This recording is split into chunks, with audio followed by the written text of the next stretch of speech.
Yes, can I just say, Minister Heapy, you will be missed. I'm sorry you are stepping down. And just to say, from a personal level, I thank you for the private briefings to ensure the House was informed. So you will be missed, and thank you for that service. We now come to number 1, Jessica Morton. Number 1, Mr. Speaker.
She has pursued this, and I've enjoyed our meeting to discuss the matter and meetings with the Welsh Guards. It is important that this is handled quickly, and we are moving at pace to ensure that we can do so with, of course, the caveats that I have just described. Sir Ian Duncan-Smith. Mr. Speaker, I knew a number of the people that served in the Welsh Guards at the time, having been in the Scots Guards myself, and a number who didn't come back. And can I say congratulations to the Honourable Lady for her question, but the key point here is my right honourable friend says they're moving at pace, but this is decades after this has happened, and there is no question now that there was some kind of a cover-up that took place. So when he comes to look at those documents again, can he please make sure that on the balance of judgment that we err in favour of opening up so that those who have died and have had their reputations trashed can actually stand up once again and say proudly it wasn't them? Minister. Well, the Board of Inquiry is quite clear about the attribution of blame, and the Welsh Guards were absolutely exonerated, and that's the government's position. My position is always for one of transparency, and certainly when I've been looking at these documents, that's been at the forefront of my mind. Thank you, Mr. Speaker. And I too was at the event that my honourable friend from Newport East attended at the weekend, and there on behalf of my constituent Colin Silver, who was there, and many of the others who, of course, didn't come back from the brave Welsh Guards. I've also visited Fitzroy and seen the location myself, and I was also able to assure people of the united support for the people of the Falkland Islands in this House for their defence and for their security. But could I press him on this point about the timing? Are we talking here in terms of weeks, are we talking months, or are we talking years? Because time is moving on and we need these quickly. Well, look, I'm not going to be drawn on precise times, but not years. Natalie Elphie. Mr. Speaker, my constituent Oliver Richardson, now the Mayor of Deal, was just 21 when he survived the sinking of the Galahad.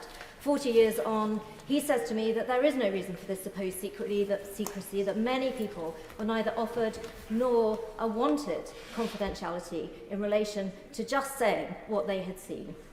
Our armed services, they serve us all, and we must honour that service by giving them and the families of those lost and injured on the Galahad the answers they need.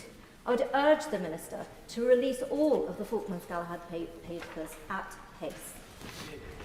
Well, the government will do everything it can in the interest of transparency, but we, like everybody else, are bound by the Data Protection Act. I'm sure she appreciates that. Henry Smith. Question 2, sir. Secretary of State. Mr. Speaker, the UK is committed to free and open Indo-Pacific, and we're putting our regional approach on a long-term strategic footing. And I have just returned this weekend from Australia, where we've been talking to our colleagues there, working hard on the Indo-Pacific programme. Henry Smith. Thank you, Mr. Speaker. Stability in the Indo-Pacific has been largely aided by the military-based presence on Diego Garcia. What assessment has my right honourable friend, the Defence Secretary, made of the military base and the island of Diego Garcia remaining under full British sovereignty so that we can help counter the many threats of the modern world, whether that be China, Iran or others. So stay. Well, as I think my honourable friend knows, I absolutely share the goal of making sure that that base, Diego Garcia, remains permanently available for our use and indeed for the United States. It's strategically positioned, it's absolutely vital, and I think there is read across to other military facilities we have elsewhere. It remains safe in our hands. Tim Farrell. Thank you, Mr. Speaker. When assessing our ability to influence the stability of that region or any other, has the Secretary of State conducted any kind of impact assessment on the impact of our reduction from 0.7% of GDP invested in international aid, or indeed the fact that we have the smallest standing army, the United Kingdom, for 200 years? Well, Mr. Speaker, the honourable gentleman will recognise that I look after the defence rather than the overseas development budget, but I can tell him, and I think he'll welcome this, that now, because of the Indo-Pacific tilt, we have ships permanently with a presence there, HMS Spey and Tamar, and also a littoral response group south that operates in the Indo-Pacific. We've already sent the carrier strike group previously. It's going again next year to the region, and that's in addition to the GCAP, Sixth Generation Programme, and of course AUKUS, for which I was in Australia this weekend. I think we can all agree we're doing a lot more than ever before in the Indo-Pacific.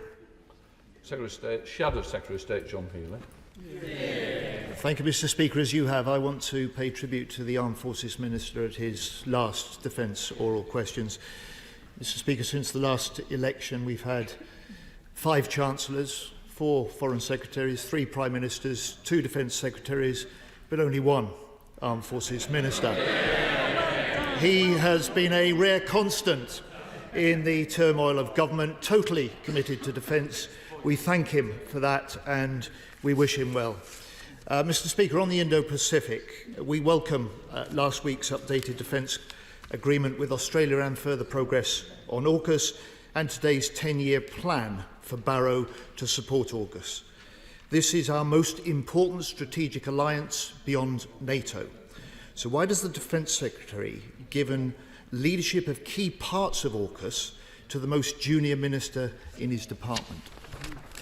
Well, as I just explained, I've just been in Australia talking about AUKUS. I've previously been to Japan, I think at least twice, possibly 3 times on AUKUS, to Italy, sorry, not to Italy, obviously on AUKUS, it's on GCAP, but with an Indo-Pacific tilt. But I'm interested to hear, I do absolutely agree with the Right Honourable Gentleman, his comments about my honourable friend, but I am interested to hear his comments on the Indo-Pacific, because back in 2021, when the integrated review suggested a tilt to the Indo-Pacific, he called it a serious flaw in the programme and urged us not to defocus from elsewhere in the world. Liz Twist. Question 3, Mr. Speaker. Minister. Mr. Speaker, with other government departments, the Ministry of Defence delivers a range of services to our brilliant veterans and their families. This includes the administration and payment of armed forces pensions and compensation, the provision of tailored advice and assistance through the Veterans Welfare Service, Defence Transition Services and the integrated personal commissioning for veterans. Scrutined. Minister, it's scrutined, I think. With permission, Mr. Speaker, I'm answering questions 3, 4, 9 and 16 together. Excellent, thank you. Liz Twist. Thank you, Mr. Speaker.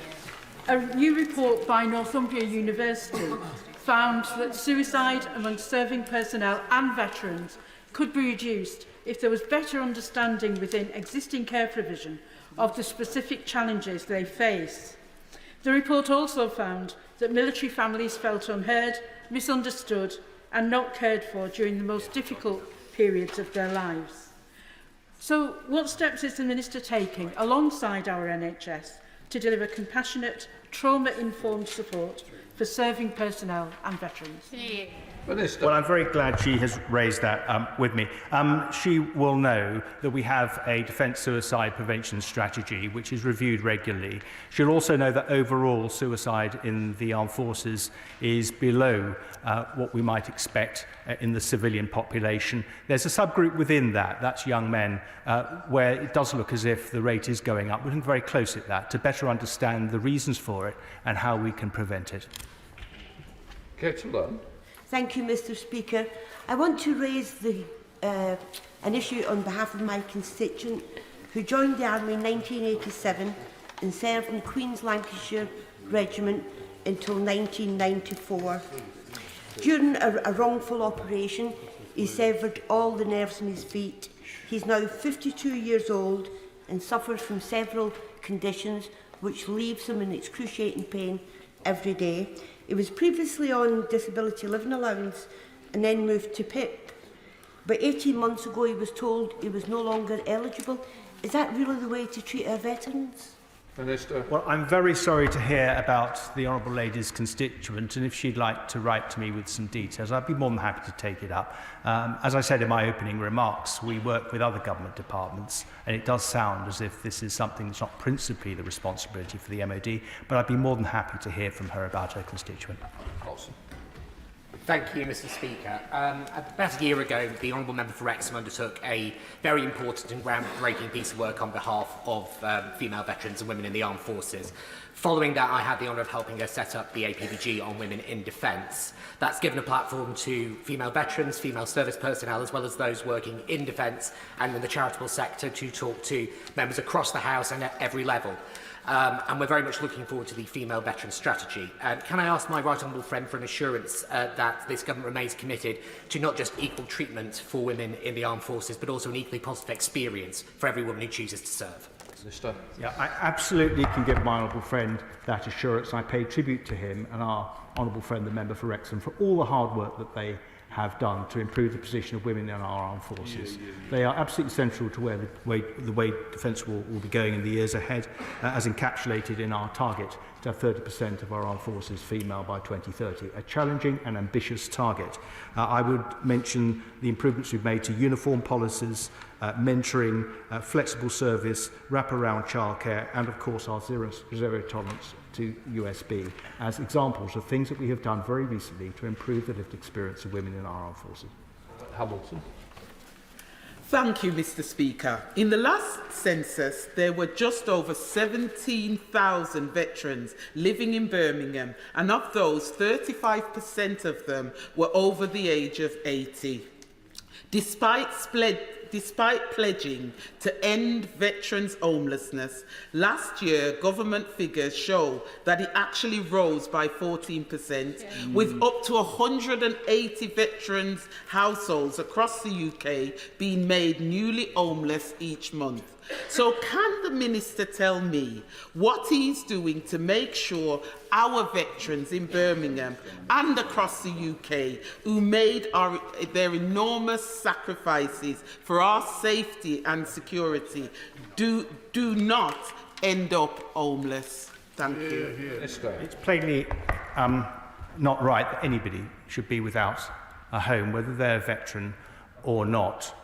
What I would say to the Honourable Lady is that we are doing everything in our power to ensure that people, as they transition out of the armed forces, are set up well for civilian life, and the overwhelming majority of people who leave our armed forces are precisely in that position. So using things like the Defence Transition Service, for example, for those who might have particular problems when they return to civilians, as all members of the armed forces ultimately do, we're ensuring that we minimise the number of people who have served in our armed forces who are left without a home. Mark Pritch. Thank you, Mr. Speaker. Is the Minister aware of the excellent work of the Battle Back Centre in Lilleshall in my constituency, a successful collaboration between the Royal British Legion and Sport England? And would he consider visiting there quite soon, or perhaps his colleague, the Veterans Minister, given they've treated over 6,000 serving and ex-service personnel of all sorts of injuries? The staff there are fabulous, superb, and they deserve a visit. Minister. Well, I'm very grateful to my honourable friend for the invite, which I will most gladly take up. Battleback does a wonderful job. I pay tribute to what it does, and also to my honourable friend for the work he has done in supporting them. Andrew Jenkins. Thank you, Mr. Speaker. Morley veteran Roy Segar recently passed away in his mid-90s, a familiar face to us all in Morley. Roy has done so much for veterans and for the Royal British Legion locally and has been our parade marshal. Would my honourable friend join me in paying tribute to Roy and all our unsung hero veterans and thank them for all they do and send our thoughts and prayers to Roy's family? Yes, I very much would do so. Our veterans are a wonderful part of our communities. They deserve all the support we can give them. And I'd also just like to pay tribute to the Royal British Legion that's always there for our veterans when they need it. And I speak as president of my local branch. The Legion is a very powerful institution. Mr. Speaker, I know you've had a lot to do with it. It's an important part of what we are and who we are. I pay tribute to it as well as to my honourable friend's late constituent. Shall the Minister Steve McKay? Yeah. I appreciate the Minister's earlier answer, but is there a need for more urgent intervention when the Royal British Legion Industries say there are 6,000 veterans homeless or in danger of becoming so? Or is the Minister for the OVA right to hail getting 500 off the streets as a triumph? Well, I think getting 500 off the street is something that is good, and it's to certainly be a start. But I would say to the honourable gentleman that one person without a home is one too many, whether they're a civilian or a veteran. The important thing is we look at factors which might be peculiar to defence that predisposes people to homelessness, because I think we have a particular duty to those people in accordance with the military covenant. In general, he knows, I know, that people leaving the armed forces are much better placed for the balance of their lives and civilian life than an equivalent person in civil society. But that isn't the case. Some people fall in the cracks, and we must make sure that they're scooped up and looked after. Ian Blackford. Question number 5, Mr. Speaker. Minister Heape. Mr. Speaker, thank you very much indeed for your words at the beginning of the session, and so to the Right Honourable Gentleman, the Shadow Secretary of State. Both of you very kind indeed to say what you said. The UK Armed Forces are meeting all of their commitments, but there's no mistaking that they are very busy, as you would expect, in such a turbulent geopolitical time. People across the Army, Navy, Air Force and Strategic Command are working incredibly hard, and we're very grateful to them and their families for their forbearance whilst they do so. The government is investing £1.95 billion extra in our resilience and readiness. But more than investment is needed, Mr. Speaker, and that is why all three services are getting back into the business of being ready for warfighting. The 3rd United Kingdom Division recently exercised its combat service support echelons for the first time in decades. The Royal Navy is operating concurrent task groups as well as forward presence, a test for our naval logistics, and the Royal Air Force is refining its abilities to disperse the force through its agile combat employment mechanism. Ian Blackford. Thank you, Mr. Speaker, and of course we commend the efforts of all in our armed services, but the Defence Committee Ready for War report sustains that our armed forces are constantly overstretched and are being deployed above their capacity. So when are the government going to respond appropriately to the scale of geopolitical challenges, drive up recruitment and retention, and make sure that we face the challenges that we see ahead of us, we can take them full on, and we're ready for whatever comes our way? Minister. Well, Mr. Speaker, there's no escaping that the world is incredibly complicated at the moment. In the Euro-Atlantic, the challenge of Russia; in the Middle East, the challenge of Iran and its proxies; in the Indo-Pacific, the growing competition with China; and then across Africa and other parts of the world, there remains the challenge of violent extremism. But in a time of such crisis, one would expect the armed forces to be exactly as busy as they are. That doesn't mean we should take for granted the effort that they are putting in. But if we weren't reaching for them as extensively as we are right now, you'd have to question when on earth you would reach for them, given the demands on our nation right now. Richard Drax. Mr. Speaker, can I pay tribute to my honourable and gallant friend, the Armed Forces Minister? I'm very sad to hear he is going. He talks of war fighting. As he knows, I'm on the Defence Committee. I would challenge the fact that we are ready to fight a sustained war with the armed forces that we have, and bearing in mind all the threats that we've faced, that's become very real. Would he now, bearing in mind collective responsibility is about to go, stand at the dispatch box and say we need to spend a lot more money on defence? Well, Mr. Speaker, it's soon but not yet. Although colleagues on both sides of the House will note that on every opportunity when I've been invited to respond to such a question, like all good defence ministers, I never miss the opportunity to say no. But the reality is that our armed forces remain fit. You know, yes, it is the job of this House and particularly the Honourable Gentleman's Committee to scrutinise, as they have, our readiness. And I commend the report to the House if colleagues haven't already read it. Our armed forces do need reinvestment in their ability to sustain themselves at a war-fighting level. That's no scandal. That is the consequence of a peace dividend that allowed successive governments to rightly disinvest in the resilience that kept our Cold War force credible. But as the Secretary of State so rightly said in his speech the other week, we're now in a pre-war era, and so it's the responsibility of this government and those that follow to reinvest in that necessary war-fighting capability. John Speller. Thank you, Mr. Speaker. But the Minister rightly points about the ability to sustain fighting. He knows that an exercise conducted with the Americans showed that the British Army would run out of munitions within 10 days. The battles in Ukraine showed very early on this was going to be an artillery war. Why did it take I've asked this question to several ministers, so I hope he's got the answer now. Why did it take from March or April of 22 to July 23 to actually place the orders for new munitions? We cannot afford this sort of delay within the Ministry of Defence. Well, Mr. Speaker, the contract has now been placed and increases our supply of 155 significantly. I just take issue with the exercise the Honourable Gentleman cites. I'm not aware of the one that he's specifically referring to.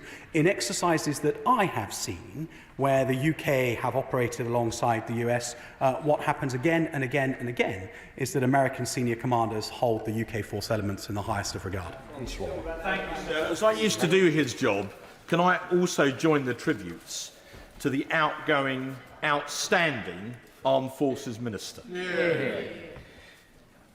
The Ready for War report just referenced identified problems with recruitment as one reason that deters our ability to fight. The Defence Secretary himself called our recruitment system ludicrous, and he told the Times earlier this month, I quote, that the Amazon generation, which is used to getting things instantly, were not prepared to wait a year to join the army. He's absolutely right. So when will the utterly ludicrous crapiter finally be sacked? Mr. Speaker, I'm unable to answer the Honourable Gentleman's specific question, but he will be heartened to hear that as a consequence of all that is going on in the world and the geopolitical uncertainty that requires us to use our armed forces so extensively, in recent months we've enjoyed record expressions of interest in joining His Majesty's Armed Forces. Obviously, what we need to do is to make sure that from that moment of expressing interest to starting training is as short as possible, and all colleagues on the front bench to see the need to do that. Sloane Saxby. Question 6, please, Mr. Speaker. Minister. Thank you, Mr. Speaker, and with your permission I'd like to answer questions 6 and 20 together. The most recent estimate shows that the MOD supports around 209,000 jobs in industries across the UK, and I'm pleased to confirm this figure will be boosted further by confirmation last week that BAE Systems will partner in Australia to build their nuclear-powered submarines, supporting 7,000 additional British jobs across the programme's lifespan. Sloane Saxby. Thank you, Mr. Speaker. Would my honourable friend agree that MOD procurement with small British companies in rural areas like North Devon can significantly increase defence-related jobs, enhance the local economy, especially when in high-wage R&D and manufacturing industries? Will he commit to ensuring that additional high-skilled jobs and economic benefits of future contracts be considered in procurement decisions?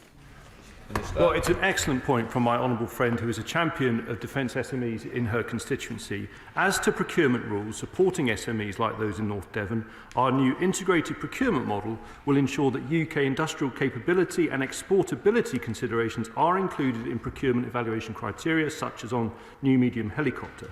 But to ensure we absolutely maximise opportunities for British industry, on Friday I also announced, Mr Speaker, that we will be undertaking a rapid review of how Cabinet Office social value rules impact upon the development of sovereign capability. Mark Paulson. Thank you, Mr Speaker. The Minister will be aware of the successful export order for high-value naval electric propulsion technology that's manufactured by GE in my Rugby constituency that's going to Singapore, achieved through the assistance of both the MOD and the Department of Business and Trade. Will he agree that this shows how support for this world-leading British technology enables new business in a fast-developing part of the world while providing significant new high-value jobs for my constituents? Well, again, my honourable friend asked an excellent question, and I do welcome the valuable contribution of GE in his constituency in supplying high-tech motors, including for Royal Navy ships such as the Type 26 frigates and Queen Elizabeth-class aircraft carriers. And it was precisely because the Ministry of Defence recognises the importance of GE's Rugby facility that we were pleased to have reached an agreement with the company in 2019 to ensure these motors continue to be manufactured there. Finally, he's right about export. That's why it's such a key part of our new integrated procurement model, because it boosts industrial resilience, prosperity in constituency like his, but also it strengthens international alliances, Mr Speaker, such as in this case with the people of Singapore and the Singapore Navy. British Sherman. Mr Speaker, the Secretary of State will know that Huddersfield is a centre for defence industries. David Brown Gears, Reliance Engineering. I talk to them regularly. They say to me, one of the things that they miss is the trained personnel. The Army, Navy and Air Force used to be the biggest trainer of personnel in the country. And the diminished level of training in the armed services is reflected in the sector. They can't get enough highly trained people to actually employ. Well, I'm aware of those companies, and they do an excellent job supporting the supply chain, particularly into our primes and on key programmes, particularly naval programmes.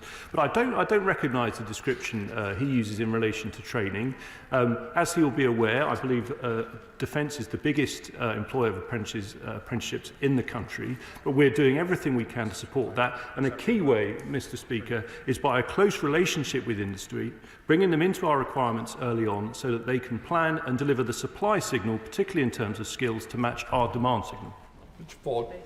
Thank you, Mr Speaker, and I'd like to build on the incisive question from the Right Honourable Member for Rayleigh and Wickford. Over 125,000 applicants to the British Army were rejected during the last 5 years. It's emerged that 70% of applicants were dropped or withdrew at the paperwork stage. More than 8,000 withdrew their applications after having waited for at least 6 months. What consequences will Capita face for this record, and when might the Army bring soldier and officer recruitment back in-house? Well, I think I would encourage him to direct questions about recruitment to the Minister for Defence and Families Personnel. As to the company he talks about, my focus is on industry, on supporting jobs, which this question is actually about, and I think we've got a fantastic record boosted by not only the exports that I referred to earlier, but the exports such as my honourable friend for Rugby was talking about. Maria Riedel, Shadow Minister. Thank you, Mr Speaker. Defence procurement can strengthen UK's sovereignty, security and economic growth. And on this side of the House, we believe defence investment should be directed first to UK businesses so we make, buy and sell more in Britain. But with that in mind, what steps is he taking in his rapid review to ensure that social value considerations properly take into account the huge advantages to the UK economy of awarding more contracts to British businesses so that we create more defence jobs here in the UK, because they don't seem to do so at present?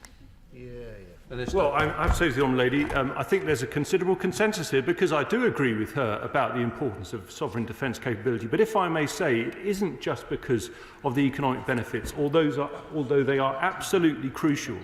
But as we enter this era, which has been described as pre-war, it's vital that we have a UK sovereign industrial base, because as the Ukrainians have learnt, there are certain skills, capabilities we need to have in the UK should we get to a hotter military situation, and that's why it's such a priority for us. Dear Mather. Question 7, Mr. Speaker. Minister. Mr. Speaker, I refer the honourable gentleman to much that I said in response to the readiness question earlier, but the key point of addressing this issue with enablement is that it's the really unglamorous stuff that needs to be invested in first. There's no point buying more tanks until we've got more tank transporters. The government is seized of that and is doing exactly that. And Mr. Speaker, it's an opportunity to just place on record, in addition to my gratitude to the armed forces in response to the previous question, that there are tens of thousands of very hard-working MOD civil servants, both in main building and around the wider enterprise, who are hard at work on exactly this problem right now, and I'm very grateful to them for their efforts. Thank you, Mr. Speaker, and I'd like to thank the Minister, like other colleagues, for his years of service. Since 2010, the size of our armed forces has decreased by over 43,000 personnel. The number of Royal Navy warships has decreased by 1 in 5, and more than 200 aircraft have been removed from service in just the last 5 years, with recruitment targets being missed year on year. Of which of these legacies of 14 years of Conservative government is the Minister most proud, and what actions could he be undertaking to do better? Minister. Mr. Speaker, I think the thing that I am most proud of, beyond the exceptional operational output by His Majesty's Armed Forces every time that they're called upon, is that this government has increased the defence budget to more than £50 billion per year for the first time. And the honourable gentleman, whose interest in defence is very welcome indeed, should be enormously concerned that the Shadow Chancellor has repeatedly refused to commit to anything more than the 2% NATO floor for defence spending. And if his concern for defence is to last, he should be immediately concerned that that would equal a £7 billion cut on defence spending on day one of a Labour government, unless his party changes policy urgently. James Sunderland. Mr. Speaker, the question of whether our armed forces are fit for purpose should of course centre on whether they can meet the defence tasks set by the MOD, which I believe they can. In the same vein as the previous question, does the Minister agree with me that Labour's failure to commit to more than 2% of GDP for defence spending presents a much bigger risk to UK security than any objective debate on this side of the House? Mr. Speaker, absolutely. 2.5% of GDP should be achieved urgently. The fiscal situation is improving, and this party has made that commitment. And as the Secretary of State said rightly in an interview the other day, both parties should be strongly considering a further increase in defence spending in the next Parliament. Shadow Minister Maria Reid. Thank you, Mr. Speaker. As the former Defence Secretary told this House last January, the government has hollowed out and underfunded the UK military over the last 14 years, but this is in large part due to their total failure in armed forces recruitment. And now damning new figures show over the last decade, 800,000 people willing to serve and defend their country simply gave up and withdrew their applications. The current Defence Secretary himself says the recruitment system is ludicrous. The organisation that are running it got called the wrong name by an honourable gentleman on the other side of the House. But where is the current plan to fix this recruitment system? Is it working? Mr. Speaker, the honourable lady is conflating two separate issues. The former Secretary of State for Defence and I, and everybody else who served on the government front bench since we've returned to the prospect of state-on-state war, has referred to a hollowing out of the force. It isn't the consequence of decisions just made by this government, it's the consequence of decisions made by governments since the fall of the Berlin Wall, because the force that we maintained for the Cold War and all of its enablement was not necessary when we were fighting counterinsurgency campaigns in Iraq and Afghanistan. That is what is meant by hollowing out, and the sooner that the honourable lady starts to deal with that as an issue rather than conflate it with others to make political points, the sooner that she'll start to contribute to a very important debate. Now, as far as recruitment goes, a record level of interest has been shown in joining our nation armed forces, and there is no hiding from the fact that we need to rapidly accelerate the way that people go from expression of interest to being in training. Can we accelerate the questions with it? Chris Stevens. Number 8, Mr. Speaker. Mr. Speaker, The UK continually assesses potential threats to our overseas territories, including the sovereign base areas on the island of Cyprus. British Forces Cyprus provides a permanent military presence, and we are investing in the SBAs to combat current and future threats to ensure local, regional and global security. Thank you, Mr Speaker. I thank the Minister for the response. His colleague, the Secretary of State, has stated in the past that we want to do everything possible to ensure the security of Cyprus. So does the Minister agree that keeping the Cypriot Government informed of all UK military operations it conducts from their island is appropriate and should be an official obligation for the security of Cyprus? Minister. Mr Speaker, the SBAs are sovereign bases, and therefore, of course, we reserve the right to operate from them as we need, based on the UK national interest. But the honourable gentleman will be reassured to hear that the Secretary of State, his predecessors, me and other ministers in the department have very good relations with the Cypriots, and we do indeed seek to tell them as much as we possibly can about the operations that we are mounting from those bases. James Gray. Speaker, I'd like to add to the warm words that have been said about my right honourable friend, the member for Wells. He's been particularly supportive of the All-Party Parliamentary Group for the Armed Forces and of the Armed Forces Parliamentary Scheme, both of which I chair, and throughout he's been hugely supportive of it. Would you agree with me that the sovereign base in Cyprus has a particularly important role to play in our activities in the Red Sea? Mr Speaker, Cyprus is in an incredibly important strategic location, which means that it is of great use to our current operations in the southern Red Sea, as well as the eastern Mediterranean, the Western Balkans, across into Central Asia and beyond. It is a vital mounting base for so much that the UK Armed Forces do, and we're incredibly fortunate to have that facility. David Simmons. Number 10, please, Mr Speaker.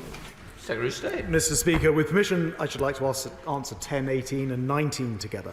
There's a desperate need for increased humanitarian support to Gaza in the UK, including the MOD is working collectively with allies, partners and international organisations to deliver that desperate needed aid for the Gazan population. David Simmons. Thank you, Mr Speaker. My constituents are rightly proud of the work our armed forces are doing to facilitate the delivery of aid to prevent a colossal humanitarian catastrophe. What further steps can be taken to ensure that this British aid finds its way to civilians in need rather than into the hands of Hamas fighters? Well, Mr Speaker, this is of course one of the greatest challenges of the situation at the moment, and we're working with the British Red Cross, with UNICEF, with the UN World Food Programme, with the Egyptian Red Crescent and others in order to ensure that that does indeed get to the right place. It is extremely challenging. It's been one of the things which has slowed down the process of that aid delivery. Will Quint. Thank you, Mr Speaker. The Israeli government has said that it wants to flood Gaza with aid. Will my right honourable friend assure the House that we will work with our partners globally to ensure that we're getting more aid into Gaza, into the hands of civilians, and that we assist the Israelis to deliver on this pledge as soon as possible? Absolutely, Mr Speaker, and I can inform my honourable friend we have already delivered 74 tonnes of humanitarian aid via the RAF, 87 tonnes through the Royal Fleet Auxiliary. But we are pursuing, in addition to that, routes via land, via air and via maritime. Judith Cummins. Thank you, Mr Speaker. With half of Gaza already starving and the rest teetering on the edge of famine, with the UN Security Council voting for an immediate ceasefire in Gaza, access to humanitarian aid is crucial. The Foreign Secretary stated this month that the UK would support the building of a temporary pier in Gaza to allow hundreds of extra daily truckloads of aid into the Strip. Can the Minister outline what steps he is taking, along with the Foreign Secretary, to ensure that this pier is constructed as quickly as possible? The Right Honourable Lady will be pleased to hear that I've sent teams both to Tampa to work with CENTCOM and also to the region in order to help with the assistance of constructing that pier and the planning for it. In addition, right at the beginning of this conflict, I ensured that we did hydrographic research in order to aid exactly this kind of situation when the conditions were right to get a pier built. This is not a trivial endeavour, but we're working to deliver it as quickly as possible with the potential of getting 2.5 million meals into Gaza a day. Emma Harvey. Thank you, Mr Speaker. Of course, the ability for the UK government to deliver humanitarian aid depends upon the relationship the UK has with its Middle Eastern partners. So what impact does the Minister think recent events and recent UK government decisions in foreign policy has had upon this crucial relationship with those Middle Eastern partners?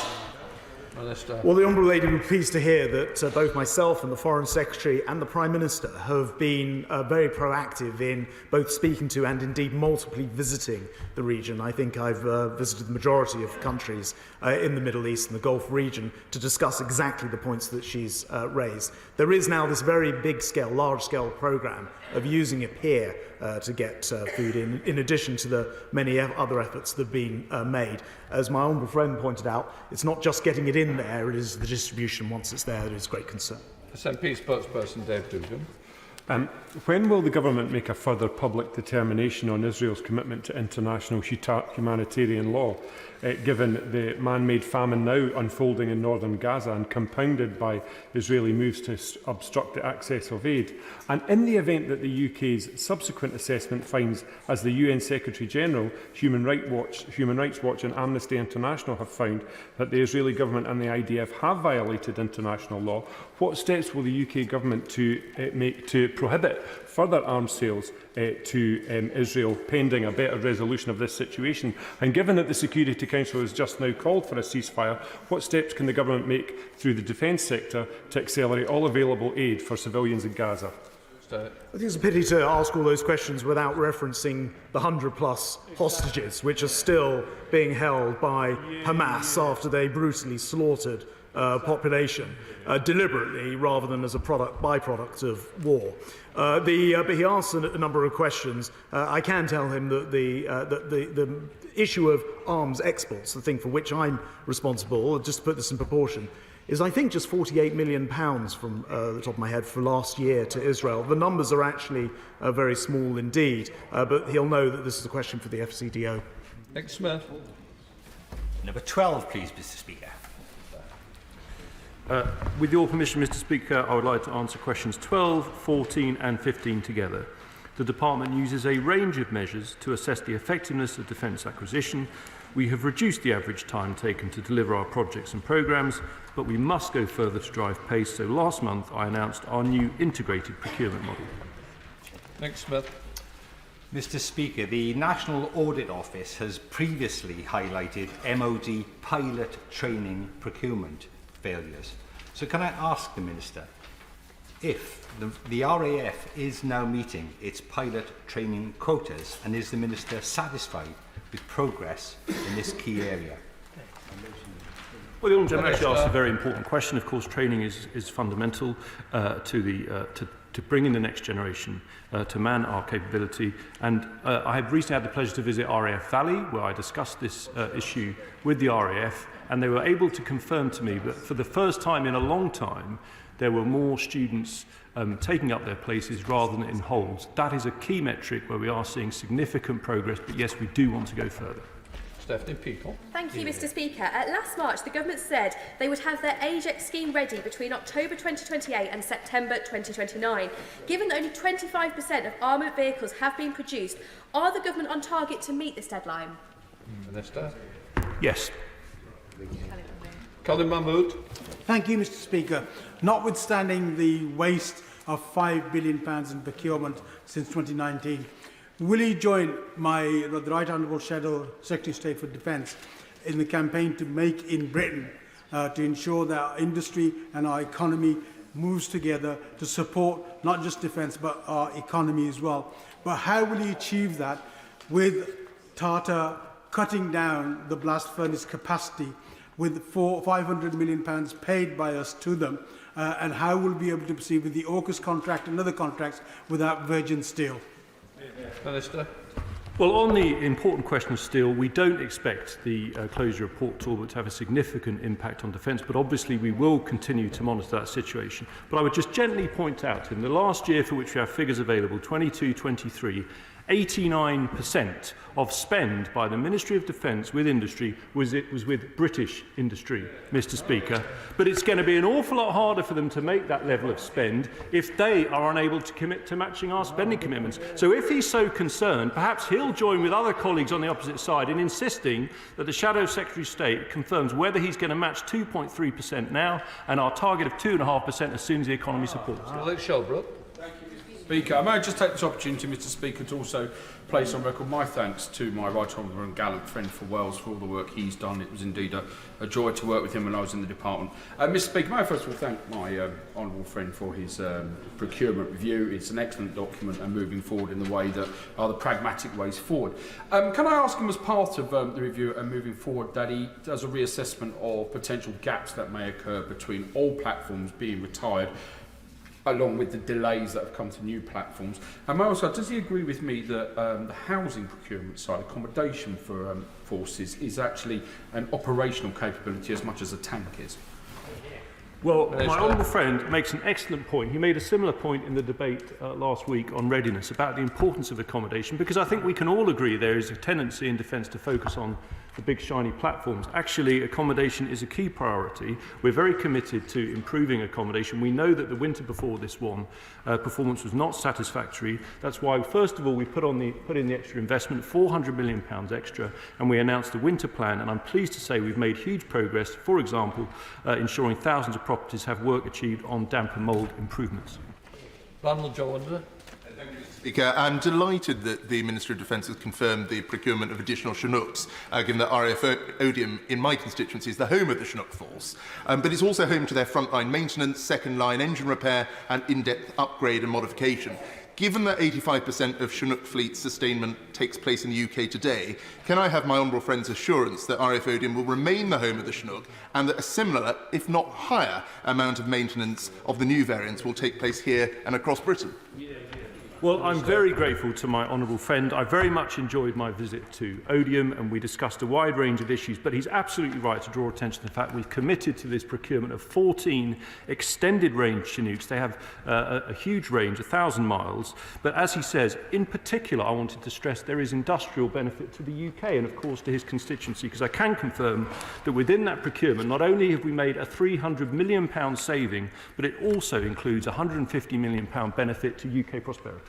Jack Leplesty. Thank you, Mr. Speaker. Could I ask my honourable friend to update the House on progress made with UK-Ukraine defence manufacturing cooperation, especially in regard to removing the hurdles? I mean, is there anything more the government should be doing? Well, my honourable friend has championed this consistently, and I'm pleased to say we held the first UK trade mission in December, and we will be having further such missions. But I can confirm, most importantly, that following that mission, UK defence companies and the Ukrainian government have signed agreements, including Babcock being awarded a 3-year contract by the Ukraine Ministry of Defence to support and maintain 2 mine countermeasure vessels. BAE Systems and AMS Integrated Solutions have signed an agreement that will enable them to offer specialised artillery system support directly to the Ukrainian Armed Forces. And finally, Thales have signed a memorandum of understanding with the Ukrainian drone company Aerodrone, which will bring together the best of Ukrainian and Northern Irish engineering to deliver new capability for Ukraine's armed forces. SNP spokesperson Dave Doogan. Procurement of the new medium-lift helicopter has been characteristically suboptimal under this government, but this particular defence procurement minister has managed, with his inverse Midas touch, to ensure that costs have grown from circa 1 billion to 1.3 billion. Delivery forecasts have slipped 6 years to 2031, and the number of assets that will be received has gone from 44 down to 35. With this budget invariably going to slip to the right, with the service personnel going to be under-resourced and the budget almost certainly going to grow, what possible confidence can anyone have in this Defence Procurement Minister? Well, I won't take any lectures from the Honourable General. His party is unable even to procure a ferry. But when it comes to the new medium helicopter, and it doesn't say here, I know the subject, and I can confirm, Tim, because I'm very proud of this. At my insistence, our competition for the new medium helicopter, which is what his question was about, will have a far greater emphasis both on supporting UK industry and on supporting exports, because it's by supporting exports that we have industrial resilience and support prosperity across the United Kingdom. Of course, it's a competition, but we have 3 very good entrants. Come to Topicals, Nigel Mills. Number 2, please, sir. Secretary of State. Well, Mr. Speaker, like others in this House, I want to pay tribute to my right honourable and gallant friend, a soldier, MP, Minister for nearly the entire Parliament. His knowledge is only matched by his great passion for the subject, and we are all very grateful for his service. Last week, I was in Australia signing a historic defence treaty to enhance our Indo-Pacific security, and at the same time our trilateral AUKUS partnership with the United States is accelerating, and as the House will know, ASC and BAE Systems have a multi-billion-pound contract for the SSN AUKUS. And earlier today, the Prime Minister and I launched our first ever nuclear defence command paper, which will, for the first time, will set out the true benefit of this great enterprise, making it a whole national effort. Nigel Mills. Can I thank him for the answer, and can I welcome the command paper being published this morning, especially the important role that Rolls-Royce and Derby play in it. Would you agree for it to be a truly national enterprise, there needs to be a truly national supply chain and access to jobs for people right across the country as well?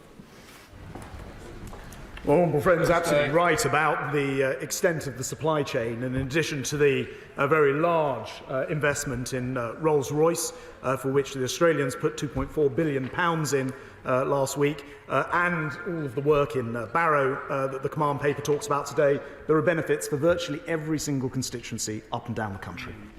Secretary of State John Healey. Thank you, Mr. Speaker. We condemn the deadly terrorist attacks in Moscow on Friday, and our thoughts are with all those who are affected. But the attack must not become a Kremlin cover for Putin's illegal war in Ukraine. And in recent days, we've seen multiple Russian strikes on Ukrainian cities, yet the last UK air defence support was announced last year. When is the next one? Well, Mr. Speaker, first of all, I join the right honourable gentleman in his sending the condolences on that horrific terror attack. He's absolutely right to say there is no connection whatsoever that we're aware of with Ukraine, and indeed ISIS have claimed responsibility. We must resist Putin's efforts to try to link the two. With regard to air defence, in fact, there have been much more recent attempts to aid our Ukrainian friends, including through the International Fund for Ukraine, which has laid 27 contracts. We have a £900 million fund run by the UK on behalf of a large number of other countries. John Healey. Yes, anything more recent, of course, was from the Ukrainian Fund for Ukraine, not from the UK, which is why we strongly welcomed the £2.5 billion of UK military support for 2024. But, Mr. Speaker, for nearly 3 months since that announcement, ministers have said that the first deliveries to Ukraine won't happen until Q1 of the new financial year. And wars do not follow financial years. So when will the UK move beyond this stop-start military aid and help Ukraine now with the spring-summer offensive? Well, Mr. Speaker, I can tell the right honourable gentleman we have a constant flow of foreign material that we're buying and sending into Ukraine. I announced just recently £325 million for Ukraine for drones, with British Ukrainian drones, and we've increased the amount of money overall going to Ukraine to £2.5 billion from the previous 2 years, £2.3 billion. I will just gently say to the right honourable gentleman, because it's been raised by a couple of my colleagues today, he needs to explain how his side would manage an increased budget to Ukraine when their plan is to cut £7 billion off the overall defence budget. Andrew Slough. An Army non-serving partner says of her children's mental health treatment, and I quote very briefly, Mr. Speaker, "When you move, they close the case, and then you have to go all the way back through the system, which takes forever. By the time you get in, you're moving again." Can you give the House an update, please, on recommendations 74, 75 and 76, which deals with this issue on the Living in Our Shoes report? I'm grateful to my old friend, and as ever, pay tribute for the work he's done in this. It is the case when people move around the country, they are disadvantaged. We recognise that. which is why the Integrated Care Board is now doing a pilot on how we can get around this issue of people losing their place on waiting lists when they travel around the country. Obviously, this is an issue that involves other government departments. We have a responsibility nevertheless, and we discharge that responsibility in a number of ways. Give them an example, HeadFit is being adapted and adopted at the moment to ensure that our veterans and our service families are able to access much of its content. Gaskell. The government has previously refused to confirm or deny whether Israeli F-35s have been using RAF air bases or indeed other military cooperation between the UK and Israel. Given the decision of the ICJ and now the decision of the UN Security Council to call for an immediate ceasefire, what are the operational or policy reasons that deny UK citizens the right to know whether their government has been complicit in Israeli genocide in Gaza? Minister. Mr. Speaker, we don't comment on operational matters of that sort. Greg Smith. Thank you, Mr. Speaker. Qatar hosts Hamas's most senior leaders in Doha and should have been applying far more pressure on the terror group to release the Israeli hostages and to surrender. So does my right honourable friend agree that Qatar's malign activities bolsters our adversaries and therefore weakens our own defence? Minister. Mr. Speaker, I'm not entirely sure I do agree. I mean, I'll leave the Foreign Office to talk about the diplomatic angles that they are pursuing. But in my experience, Qatar has been an incredibly helpful partner across a whole load of things over the last few years. And we enjoy the opportunity to strengthen that partnership, both through the sale of UK-built defence capabilities, but also through increasingly operating together in areas of mutual concern. It's a relationship around which the UK can build further and has great potential. I'm Dix. Thank you. HMS Albion is twinned with Chester and we deeply value the ship and her company. Can the Minister provide the next date HMS Albion and HMS Bulwark will be at sea, or will he just admit he's mothballed them both? Well, the Honourable Lady will be pleased to know I was on HMS Albion the other week. She's not been mothballed. It will be the case that the other ship is the first to sail. I don't know the timing. It will just depend on operational requirements, but they are both continuing in operation. Thank you, Mr. Speaker. Mr. Speaker, like many colleagues across the House, I attended the All-Party Parliamentary Group for UK Israel and Friends of Israel. We were joined by 2 released hostages and a delegation consisting of young siblings, sons, daughters, grandchildren and their families being held and cousins who have members of their families being held hostage in Gaza. It's now 5 months since the hostages were taken. Can I just ask the Minister to ensure that these victims remain right at the front of mind of all decisions taken on the Middle East? Well, my honourable friend can have absolutely that assurance. And if I may, whilst it is shocking to see what is happening in the region, it is too often forgotten, I'm afraid, including in this House, today, from some members opposite, that this all began with the taking of those hostages, and we will never forget. Martin Day. Thank you, Mr. Speaker. Pension justice is on everybody's lips just now, so can the Minister tell me what this government has done to support the 30,000 veterans who left the service before 1975 and have lost out on preserved pensions? I'm very grateful to the honourable gentleman. As he knows very well, consecutive governments have made it plain that we don't make changes retrospectively to pensions. As for pensions overall for the armed forces, Mr. Speaker, you'll know, as I do as a beneficiary, they are equitable, fair and generous.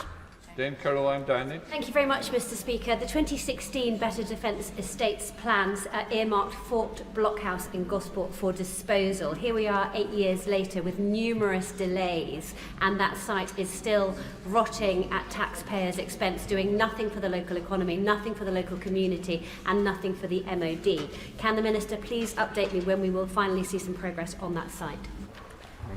I'm grateful to my right honourable friend, and I enjoyed my visit to her constituency where we looked at a range of infrastructure and accommodation. I appreciate that she wants to see progress here. I would just stress, whilst we engage as closely as possible with Gosport Council on it and want to make progress, it is a very complex site. There are significant defence assets still in place with DIO, but also with the Royal Navy. But I'm committed to looking at what more we can do and to engaging further with her. Jessica Morden. Thanks, Mr. Speaker. There are tens of thousands of pregnant women in Gaza suffering malnutrition and at serious risk of delivering their babies unsafely and without health care. Can the Minister outline what particular steps are taken along with the Foreign Secretary to support delivery of food, medical supplies to these particularly vulnerable women? Well, Mr. Speaker, we're working to try to bring the supplies to all of the citizens of Gaza. I didn't run through the list of provisions, but it does include provisions for those in medical need, and particularly women who may be pregnant. As I mentioned earlier, we're working on plans with the Americans in particular, but also the Jordanians, to provide vastly greater amounts of aid into Gaza. Mr. Speaker, the terrible terrorist attacks in Moscow reminds us that jihadi extremism has not disappeared, given its ideology, its reach and its strength. Would the Secretary of State agree with me that ISIS-K is every much a threat to the West as it is to Russia? Well, Mr. Speaker, the right honourable gentleman is absolutely right. There's a perception that Daesh has gone away. Daesh core is cooped up in prisons in northern Syria, but Daesh affiliates are growing alarmingly quickly in other parts of the world, and the attack in Moscow is a reminder to us all that we must continue to focus both on the counter-terror threat as well as the state threats. Final question, Dan Jarvis. Thank you, Mr. Speaker. Can I wish the Minister for the Armed Forces all the very best for his next posting? He will recall that on the 1st of February he made a commitment to reassess the Arab eligibility specifically for former members of the Triples, and he said that it's a process that would take 12 weeks. Can I ask him to give an update on the progress that's been made with that work to date? Minister. Mr. Speaker, it's disappointing to finish on a down note, but as the honourable gentleman knows from a written answer that I gave him earlier in the week, it has taken longer than I wanted to establish an independent group of new casework assessors, and thus that 12-week period has not yet begun. I am told by officials, when I reluctantly signed off the answer to him earlier in the week, that that process is nigh on complete, and thus the 12 weeks should start imminently, and he won't be surprised to know that, preempting the honourable gentleman's question, I've encouraged them that 8 weeks would sound an awful lot better than 12, given the delay in getting started. That completes questions. Point of order. Is it relating to defence questions? Dave Dugan. Mr. Speaker, at defence questions on the 8th of January, I asked the Defence Procurement Minister a very straightforward question about HMS Argyll, the type of question you would expect the Defence Procurement Minister to have an answer at his fingertips. But instead, he said as quickly and as curtly as he could that he would write to me with an answer. It's almost 3 months later, Mr. Speaker, and I regret to inform you and the House I've received no such information from the Defence Procurement Minister, nor have I even received an acknowledgement that he intends to do so. Can I ask your advice that when honourable and right honourable members get a slippery minister on the hook and they choose to wriggle off it by promising to write to members and they then don't, what recourse do members of Parliament have? Well, first of all, I think we ought to choose the language when you want to respond. And I would say, and I had a lot of sympathy. Actually, it doesn't relate to these questions, but I'm going to give you the benefit of the doubt because I think it's an important matter. As a senior member of the SNP and being their spokesperson, I do expect you to get timely replies. I don't expect replies to take so long. I'm sure that the bench has heard, and I would expect a response to be sent rather quickly following your intervention.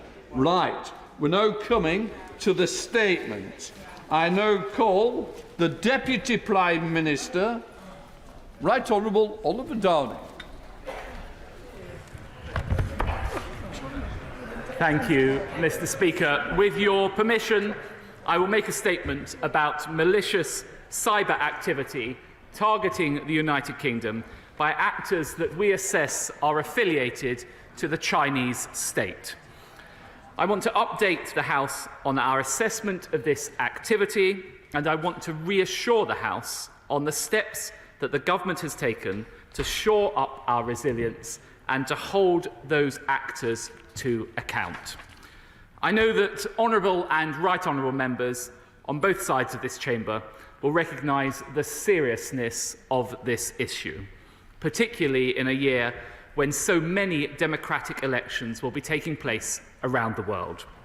Members will want to be reassured that the government is taking steps to address the associated threat. I can confirm today that Chinese state-affiliated actors were responsible for 2 malicious cyber campaigns targeting both our democratic institutions and parliamentarians. First, the compromise of the United Kingdom Electoral Commission between 2021 and 2022, which was announced last summer. And second, attempted reconnaissance activity against UK parliamentary accounts in a separate campaign in 2021. Later today, a number of our international partners, including the United States, will be issuing similar statements to expose this activity and to hold China to account for the ongoing patterns of hostile activity targeting our collective democracies. Mr. Speaker, you and Parliamentary Security have already been briefed on this activity. We want now to be as open as possible with the House and with the British public, because part of our defence is calling out this behaviour. This is the latest in a clear pattern of hostile activity originating in China, including the targeting of democratic institutions and parliamentarians in the United Kingdom and beyond. We have seen this in China's continued disregard for universal human rights and international commitments in Xinjiang, China's erasure of dissenting voices and stifling of the opposition under the new national security law in Hong Kong, and the disturbing reports of Chinese intimidation and aggressive behaviour in the South China Sea. It is why this government has investigated and called out so-called Chinese overseas police service stations and instructed the Chinese embassy to close them. However, their cumulative attempts to interfere with the United Kingdom's democracy have not succeeded. Last summer, the Electoral Commission stated that it had been a victim of a complex cyber attack between 2021 and 2022. This was the work of Chinese state-affiliated actors. These actors gained access to the Electoral Commission's email and file-sharing systems, which contained copies of the electoral register. As the Electoral Commission stated in 2023, when this attack was first made public, the compromise has not affected the security of elections. It will not impact how people register, vote, or otherwise participate in democratic processes. I want to reassure people that the compromise of this information, whilst it is obviously concerning, typically does not create a risk to those affected. And I want to further reassure the House that the Commission has worked with security specialists to investigate the incident and remove the threat from their systems. The Commission has since taken further steps to increase the resilience of their systems. In addition, the National Cybersecurity Centre assesses it is almost certain that the Chinese state-affiliated cyber actor known as APT-31 attempted to conduct reconnaissance activity against UK parliamentary accounts during a separate campaign in 2021. Honourable members may recall that APT-31 was one of several cyber actors attributed to the Chinese Ministry of State Security by the United Kingdom and its allies in July 2021. This email campaign by APT-31 was blocked by Parliament's cybersecurity measures. In this case, it was entirely unsuccessful. However, any targeting of members of this House by foreign state actors is completely unacceptable. Taken together, the United Kingdom judges that these actions demonstrate a clear and persistent pattern of behaviour that signals hostile intent from China. That is why the United Kingdom has today sanctioned 2 individuals and 1 entity associated with the Chinese state-affiliated APT-31 group for involvement in malicious cyber activity targeting officials, government entities, and parliamentarians around the world. We are today acting to warn of the breadth of targeting emanating from Chinese state-affiliated actors like APT-31, to sanction those actors who attempt to threaten our democratic institutions, and to deter both China and all those who seek to do the same. Mr. Speaker, last week at the Summit for Democracy in Seoul, I said that we would call out malicious attempts to undermine our democracy wherever we find them. This is an important tool in our armoury, and today we are doing just that. The UK does not accept that China's relationship with the United Kingdom is set on a predetermined course, but this depends on the choices that China makes. That is why the Foreign Office will be summoning the Chinese ambassador to account for China's conduct in these incidents. The UK's policy towards China is anchored in our core national interests. Where it is consistent with these interests, we will engage with the Chinese government. But we will not hesitate to take swift and robust actions wherever the Chinese government threatens the United Kingdom's interests. We have done so today and previously. This government will continue to hold China and other state actors accountable for their actions. We will also take serious action to prevent this behaviour from affecting our security. The steps we have taken in recent years have made the UK a harder operating environment for foreign state actors seeking to target our values and our institutions. Through the National Security Act, we now have for the first time a specific offence of foreign interference. This new offence will allow law enforcement to disrupt state-linked efforts to undermine our institutions, rights or political system. Our National Security and Investment Act has overhauled our scrutiny of investment into the United Kingdom by giving the government powers to block, unwind or put conditions on investments that could create national security risks. We've significantly reduced China's involvement in the UK's civil nuclear sector, taking ownership of CGN's stake in Sizewell C nuclear power project and ensuring Chinese state-owned nuclear energy corporations will have no further role in the project. We have put in place measures to prevent hostile infiltration of our universities, including protecting campuses from interference through the Higher Education Freedom of Speech Act. The Procurement Act includes national security debarment provisions that allow us to act where we see malicious influence in our public procurement. I have taken steps to reduce the government's exposure to Chinese operators, banning Hikvision and TikTok from government buildings and devices. And through the National Cybersecurity Strategy, we're investing £2.6 billion to increase the cyber resilience of our critical national infrastructure by 2025, making the most important parts of our digital environment a harder target for state and non-state actors. The government is continuing to build the tools, expertise and knowledge to respond to the systemic challenge that China poses to the United Kingdom's security and its values. The integrated review refresh in 2023 took steps towards this, doubling funding for a government-wide programme, including investment in Mandarin language training and deepening diplomatic expertise.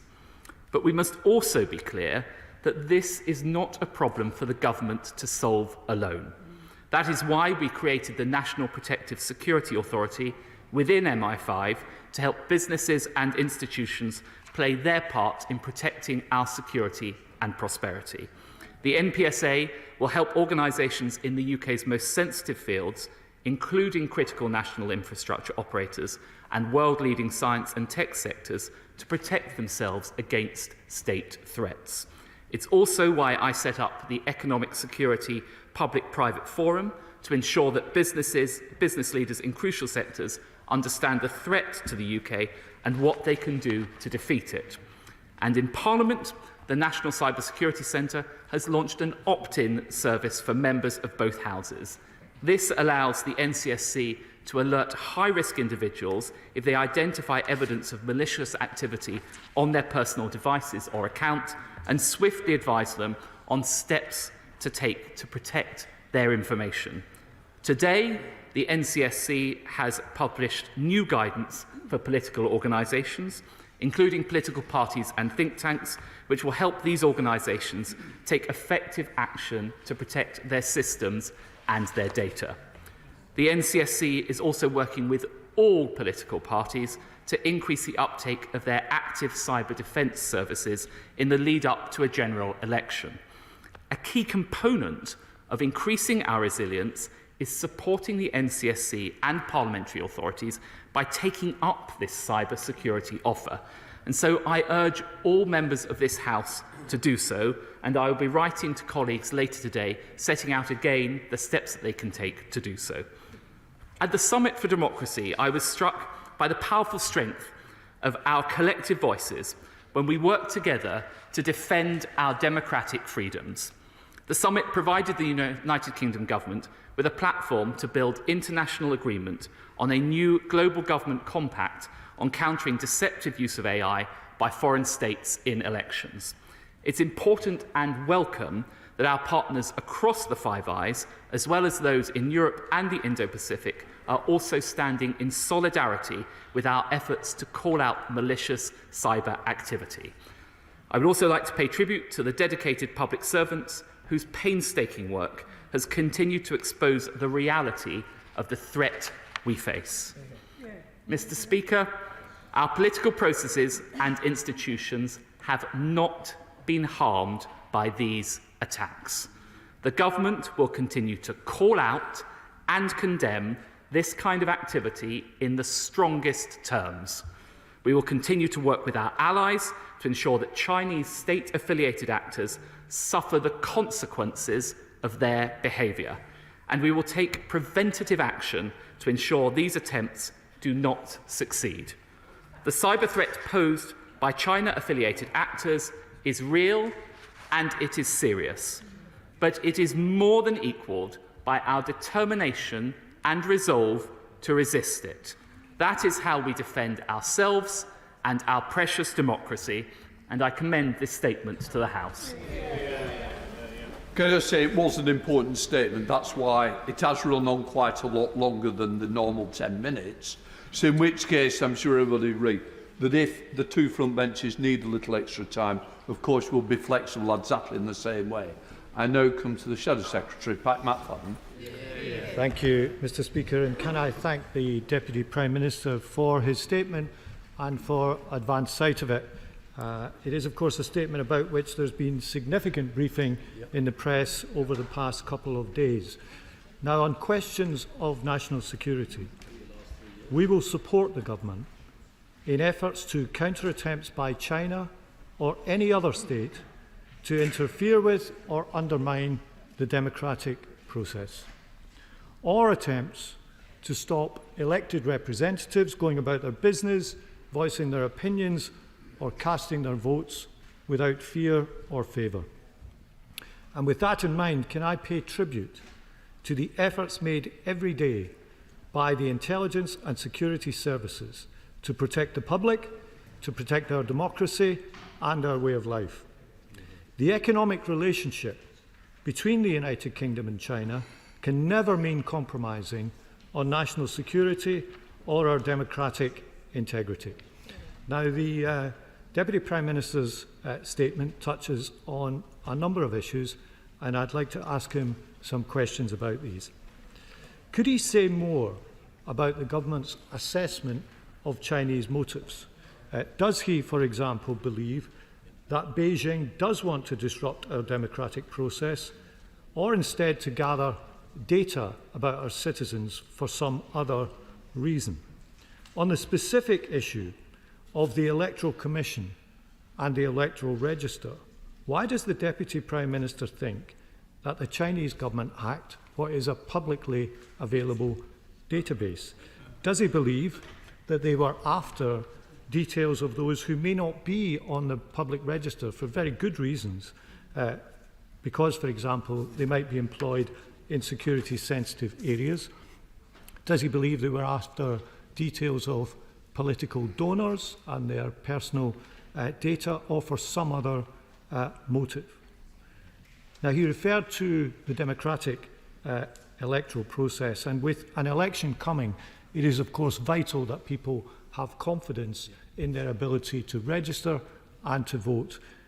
Can he confirm that the electronic register to vote system that we have is sufficiently well protected?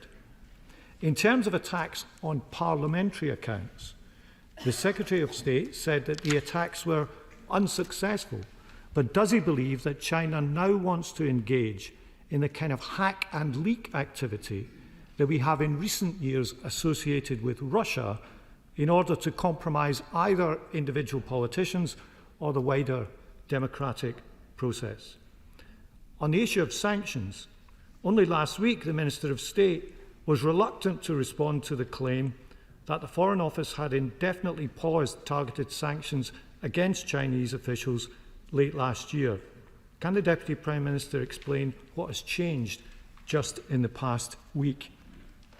Now, Mr. Speaker, we are very grateful for the work of the Intelligence and Security Committee and the report they issued on China last year, which covered much of the same ground as the Deputy Prime Minister has covered in his statement today. Paragraph 98 of that report, when discussing individual politicians, said the following, and I quote, "Targets are not limited to serving politicians either. They can include former political figures if they are sufficiently high profile. For example, it is possible that David Cameron's role as Vice President of a £1 billion China-UK investment fund was in some part engineered by the Chinese state to lend credibility to Chinese investment." Close quote. What has the government done to look into this allegation from the Intelligence and Security Committee? How can ministers ensure that those leaving politics are not targeted in the way that the committee discussed? And in that spirit, Mr. Speaker, I've read reports that the Conservative backbench 1922 committee is to be briefed on these matters later today. Given the importance of national and democratic security to all the parties in this House, is the Deputy Prime Minister intending to arrange a briefing for the Leader of the Opposition, the Intelligence and Security Committee, or indeed the other political parties represented in this House? Experts in this field have warned of China's voracious appetite for data and the potential uses of this as computing power improves, for example, as quantum computing develops. Now, the UK's record on data security is patchy, to put it mildly. What is the government doing to protect complex and valuable data sets from being stolen now, possibly in order to be manipulated later by more powerful computers that are controlled by authoritarian adversaries?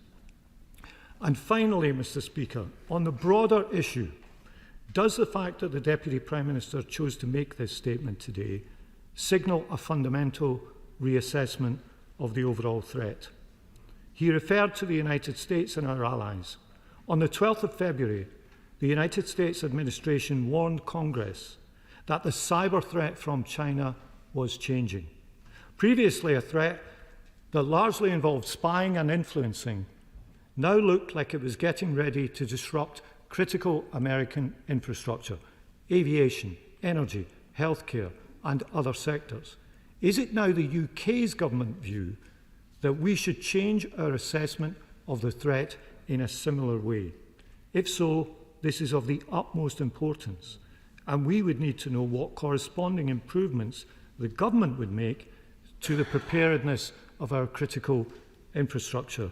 Because if the threat really has changed, then so too should our response.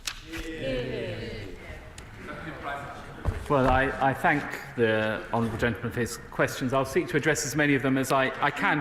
When it comes to Chinese motivations, ultimately it's a matter for the Chinese to be able to justify their motivations. I think the points he made are both apposite. First of all, I think that the Chinese look at successful democratic countries like the United Kingdom, or indeed Japan and the Republic of Korea, where I was last week, and they want to seek to undermine successful democratic countries. So it's no surprise that they should seek to interfere in electoral processes, just as you have seen conduct from Russia that aligns with that. And indeed, the successful democratic elections we're having around the world right now stand in contrast with the sham elections that we saw in Russia last weekend.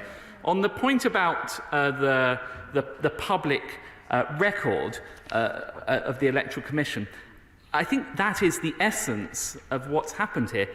These attacks and these attempts were ultimately pretty unsuccessful. And I would like to reassure the honourable gentleman and members of this House that there was no infiltration of the closed register of the Electoral Commission, so the concerns he raised have not arisen. In terms of further strengthening the electoral register, that's precisely the work that the National Cybersecurity Centre does in coordination with GCHQ, working with government agencies, including the Electoral Commission. He's right to raise the risk of hack and leak. It's certainly something that we saw in previous elections.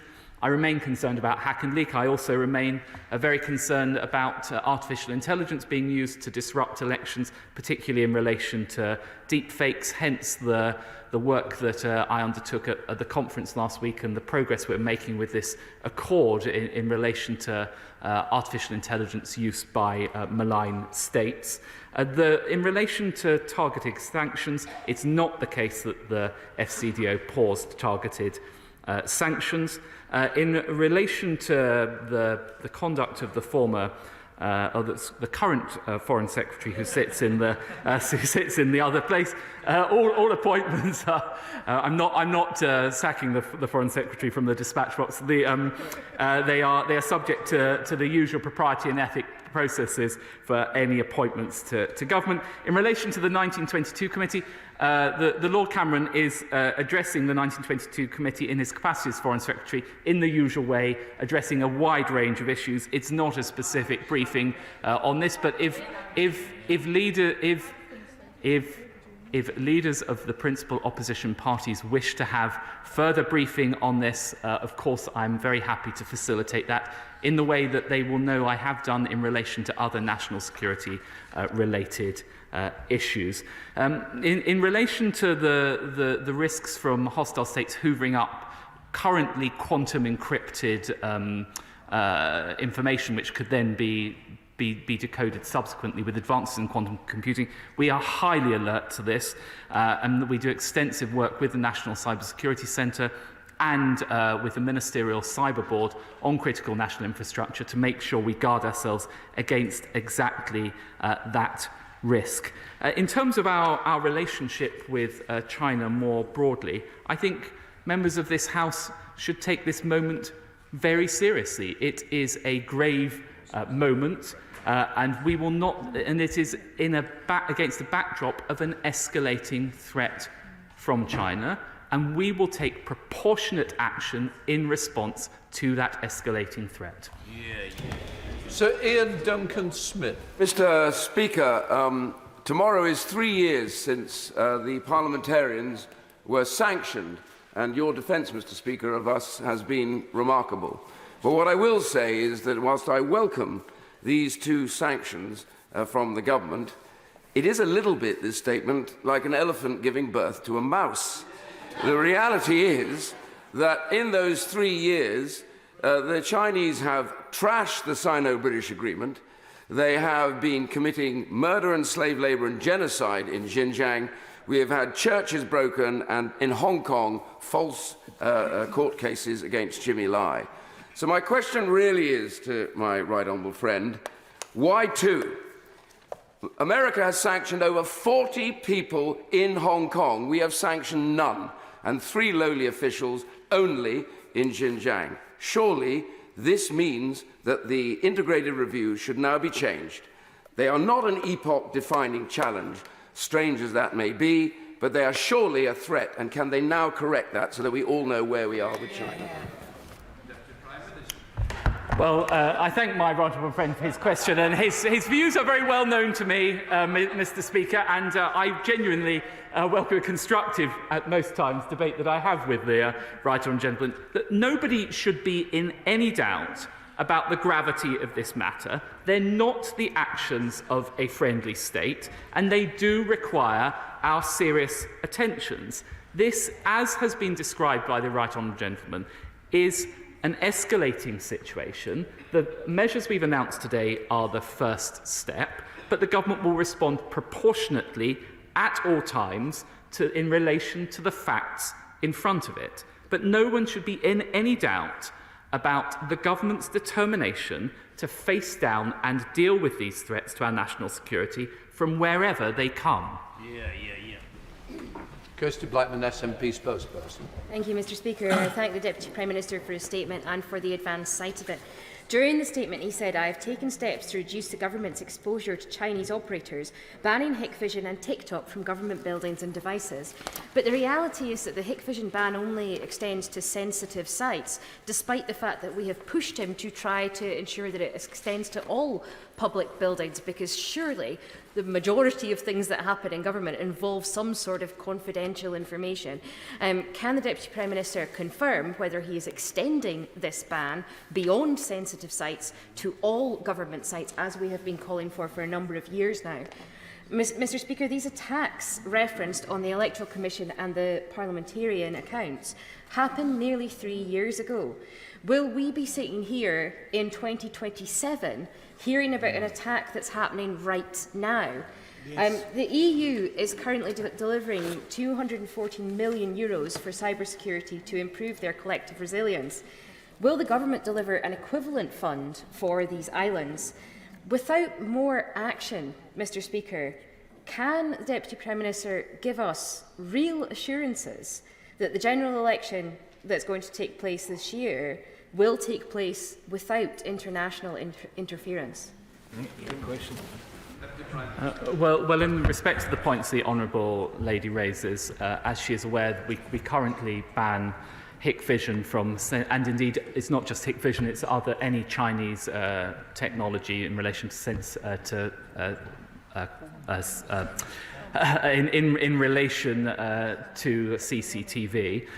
We continue to keep that under review. I don't rule out a further progression in the policy, but that's not the case right now. In terms of the time taken, and this is an important point, it's really essential that before government ministers stand at this dispatch box and make assertions attributing to a hostile state the conduct of this kind of activity, we are absolutely sure of the basis on which we do it. So that requires extensive work by our intelligence agencies, it requires fine judgments to be made, and it requires work to be done with our allies around the world, and you will see comments from the United States shortly after my statement. So I would rather we did this in the proper way. In relation to our investment, in fact, we have invested £2.6 billion during this spending review, £2.6 billion on cyber security. So I can never be totally confident in relation to cyber security. No government minister anywhere in the world can be. This is an environment in which the risks are escalating all the time. They're being turbocharged by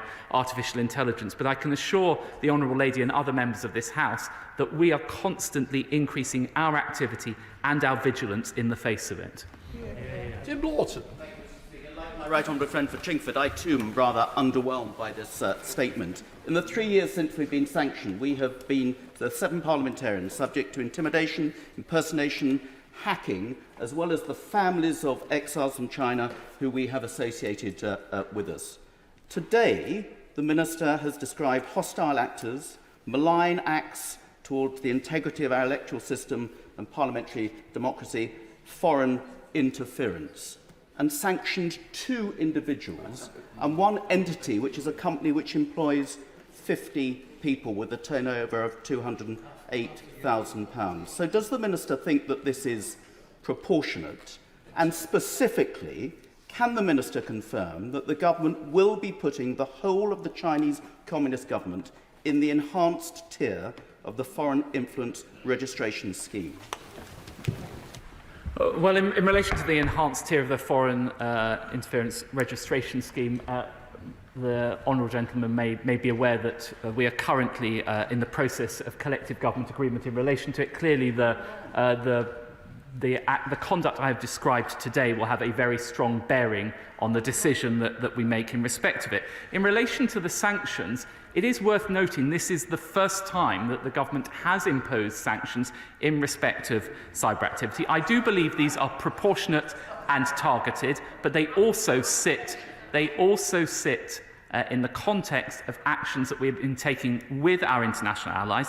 They are a first step, and as the situation evolves, we remain totally open to taking further steps. It's clear the path we're going on with this. My first reaction, Mr. Speaker, is that's it. Yeah. Because the spin clearly didn't match this statement. The Deputy Prime Minister says that there's an issue around nuclear and higher education. Well, the reason for that is because the government encouraged China to actually invest in nuclear and cut the budgets of our universities, so they're reliant on Chinese students. Yeah. He also ducked the question asked by my right one from the front bench about Lord Cameron. Yeah. Will he now publish all the money and interactions he had with the Chinese entities when he was out of government? And he actually says he's committed to the security services. Can I ask him then why, that in the budget on the 6th of March, the security budget was cut by £600 million next year? That is not a sign of a government that's taken this issue very seriously. Yeah. Well, the Foreign Secretary has provided a full declaration of all of his interests. I will take with a pinch of salt from the benches opposite lectures on action in relation to security threats. It was this government that introduced the National Security Investment Act in 2021. It was this government that passed the Higher Education Freedom of Speech Act in 2023. It's this government that has passed the National Security Act in 2023, none of which we saw from the party opposite during their years in office. Mr. Speaker, we've seen reports of espionage on UK campus, aggression on UK soil, massive cyber attacks and hostile corporate takeovers. It's abundantly clear that China is a hostile state and poses an unprecedented threat to our national security. As Home Secretary, I oversaw the enactment of the National Security Act, which built the Foreign Influence Registration Scheme designed specifically to deal with these threats so that our authorities have the right powers to tackle them. Isn't there a compelling case for China to be listed on that register? Yep. And if not now, then when? And by the way, I pay tribute to the Right Honourable lady for the work that she did, and she and I worked closely together on many of those things. There is a strong case for it. The Right Honourable lady will be aware of the process that we go through in determining that. It has to be agreed through a collective government agreement. On this point about the hostile state, though, I do disagree with the Right Honourable lady. It is not the case that any Five Eyes nation has designated China explicitly a hostile state. The language I have used in relation to China reflects the complex situation of the state of China, but I want colleagues to be in no doubt about the direction that government policy is taking, how gravely we take this, and the overall escalation of our stance on this. Angela Edel. Thank you very much, Mr. Speaker. I too am quite surprised at the difference between what was briefed and some of the information that the Deputy Prime Minister has given us today, and the action and the sum of the action.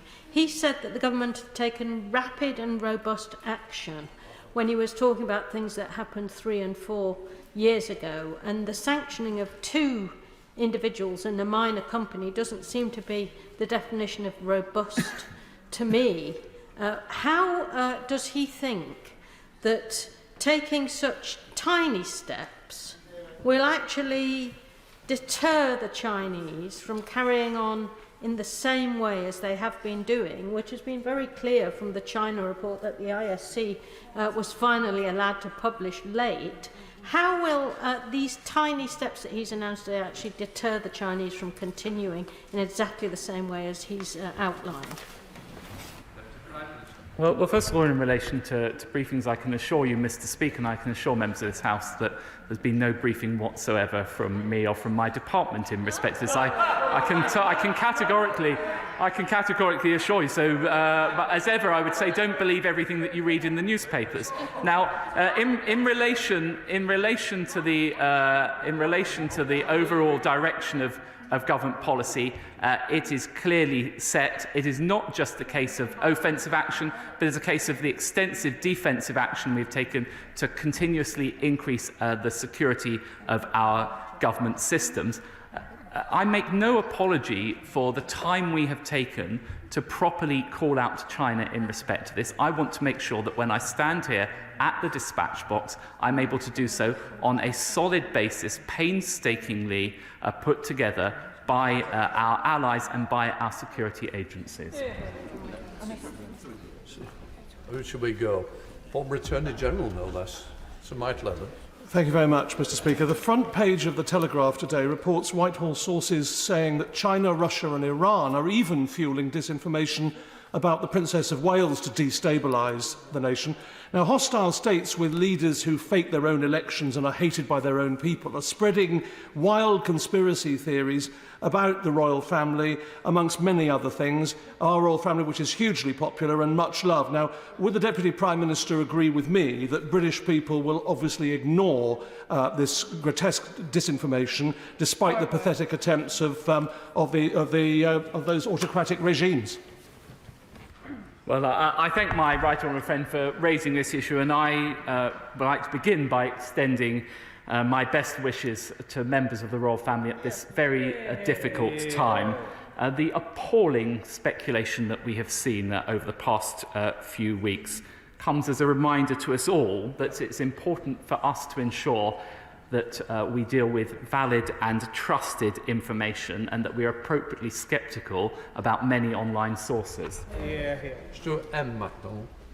Thank you, Mr. Speaker. As one of the parliamentarians targeted, can I thank the security officials for the work they did to repel this attack? I'm glad it wasn't successful. But I have to say, Mr. Speaker, the Deputy Prime Minister has turned up at a gunfight with a wooden spoon. The attack that he stood at the dispatch box and announced happened 3 years ago, but he comes to the House and calls it swift. He comes to the House and says he's taken robust action, but as my honourable friend mentioned earlier, the entity he's sanctioned has fewer than 50 employees and a turnover of £200,000 a year. He hasn't sanctioned a single Chinese state official. He hasn't even told the House whether or not the Chinese ambassador has been summoned after what he's come to the dispatch box to tell us today. Oh, forgive me, he says he has been summoned. My apologies. But can I ask the Deputy Prime Minister, or rather press the Deputy Prime Minister, on the enhanced tier for the foreign influence registration scheme? What possible good excuse could there be for not having China in that? And isn't it the case that if we don't take more robust action and see a proper sea change in government thinking, rather than this tinkering around the edges, this will happen more and more and get worse and worse? You're here. Well, I think everything about the honourable gentleman's question suggests that he didn't actually listen to the statement I made. I said that there had been a démarche, and that's exactly what's happening. I've already set out the position in relation to the foreign registration system. Greg Clark. Thank you very much indeed, Mr. Speaker. The Deputy Prime Minister knows that cyber attacks on UK institutions come from a wide range of actors, states and criminals, as we saw in the recent big attack on the British Library. It's important that our laws are up to date to protect against this. Now, in 2022, the government announced that it would update the Network and Information Systems Regulations 2018 to, and I quote, protect essential and digital services against increasingly sophisticated and frequent cyber attacks, both now and in the future. In 2022, it was to be done as soon as parliamentary time allowed. Why has it not been done, and when will it be? Well, the work is pretty much complete, and as soon as parliamentary time allows, we'll be bringing forward those measures. Sir Christopher Bryant. Thank you, Mr. Speaker. I'm sorry, I found the Deputy Prime Minister today utterly unconvincing. The idea that SWIFT means taking 3 years to publish something which has already been published by a committee of this House is utterly preposterous. It means that if there were an attempt this year, we would hear about it long after the general election and possibly after another general election after that. The truth is, if he actually thinks that this is the sum total of all the Chinese states' attempts to disrupt the British democratic system, he's willfully blind and is therefore dangerous. There are two things, you know, that the government could do immediately to enhance confidence in this area. First of all, is bring forward the motion to allow the Foreign Secretary to answer questions in this House from members of the House of Commons. And secondly, publish the full, unexpurgated Russia report. Well, I'm sorry that you're not happy with the right honourable gentleman sitting to my right-hand side. I think he does an excellent job of answering questions to this House. In relation to the time that it is taken, there is a difference between acknowledging, as the Electoral Commission did, the fact that the attack had taken place, and the process of attribution, which takes a longer period of time for the reasons that I've set out repeatedly from this dispatch box. So, Alex Shelburne. Mr. Speaker, I'm proud to have the British Library in my constituency at Boston Spa, and Thorpe Arch, and I will be meeting with them in a week's time to talk about the cyber attack. And that's just one aspect which has happened very recently. But we're talking about the protection of democracy as well, and it does concern me at the time frames in which we're moving on some issues. One of the big concerns is going to be deep fake news profiles, people alleged to have been saying things, videos of people alleged to be doing things at the next election. And I urge my right honourable friend to work now to try and establish procedures that everybody across this House on all sides will be able to call out efficiently fake news that may be used to try and influence the election, because, as my honourable friend said earlier, you've got to be careful what you believe, but what can people believe in unless there are robust systems to call out what is absolutely fake? Well, my honourable friend is absolutely right to raise this issue. We are doing work with tech companies in relation to, for example, watermarking of images to make sure that people have a sense of whether they're real or not. It can't just, though, be action from the UK government. We have to work internationally, which is why at the Global Summit for Democracy, we launched this Global Government Compact on countering deceptive use of AI by foreign states in elections. That's the United Kingdom leading across nations around the world to make sure we can act in coordination to address it. Moreover, it is also the case that everyone in this rapidly evolving technological world needs to be mindful of information that they see. And it cannot be trusted in the way it might have been able to be trusted just a few years ago. Richard Ford. Speaker, the Deputy Prime Minister has talked in his statement this afternoon about the powerful strength of our collective voices. If we contrast the sanctions that have been announced this afternoon with those that followed the Novichok poisoning in 2018, on that occasion 130 Russian diplomats were expelled from over 25 countries and the EU ambassador to Moscow was withdrawn. What steps is the government taking to seek to coordinate a robust response to this alleged attack on democracy by working with our democratic allies? Well, that's exactly what we're doing. I raised it with opposite numbers in both Japan and Korea when I was there. I've raised it with the United States. The United States, will, with whom we have been coordinating exceptionally closely, will be shortly, if not currently, making a statement in relation to their actions. This is precisely why we've proceeded in this way, to make sure that we don't just act alone, we act with like-minded states. I would say not just, what's interesting, it's not just in relation to Five Eyes, it's in relation to European partners and international partners, particularly in the Asia-Pacific. It requires this kind of coordinated action, and this is at a time when our democratic institutions, not just here but around the world, are under increased threat. So it's important that those democratic nations work together in concert, and that's exactly what we're doing. Mark Plitchard. Can I join the Deputy Prime Minister in paying tribute to all those that do so much in the UK intelligence community? Would you join me in reassuring the shadow front bench that the Lord Cameron in another place actually oversees GCHQ right now and SIS, and is probably in a good place to know what's going on. There's been reference to the China report published. I was one of the co-authors of one or two others in this chamber in July 2023. And in that report, on page 198, it talked about the UK security services facing, quote, a formidable challenge, end quote.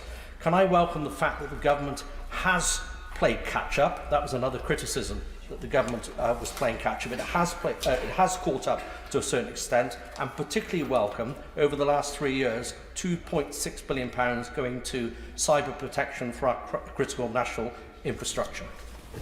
Let's just say we're going to finish, because fairness to the Deputy Prime Minister, he wants to finish early because of other things that are happening around the world. If he's happy to continue, I'm happy to keep. In which case, let's carry on. Come on forward.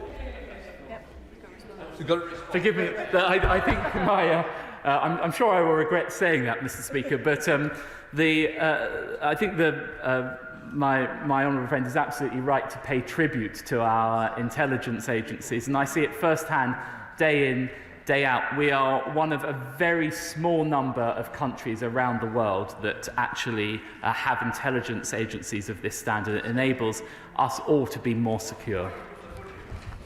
Ben Bradshaw.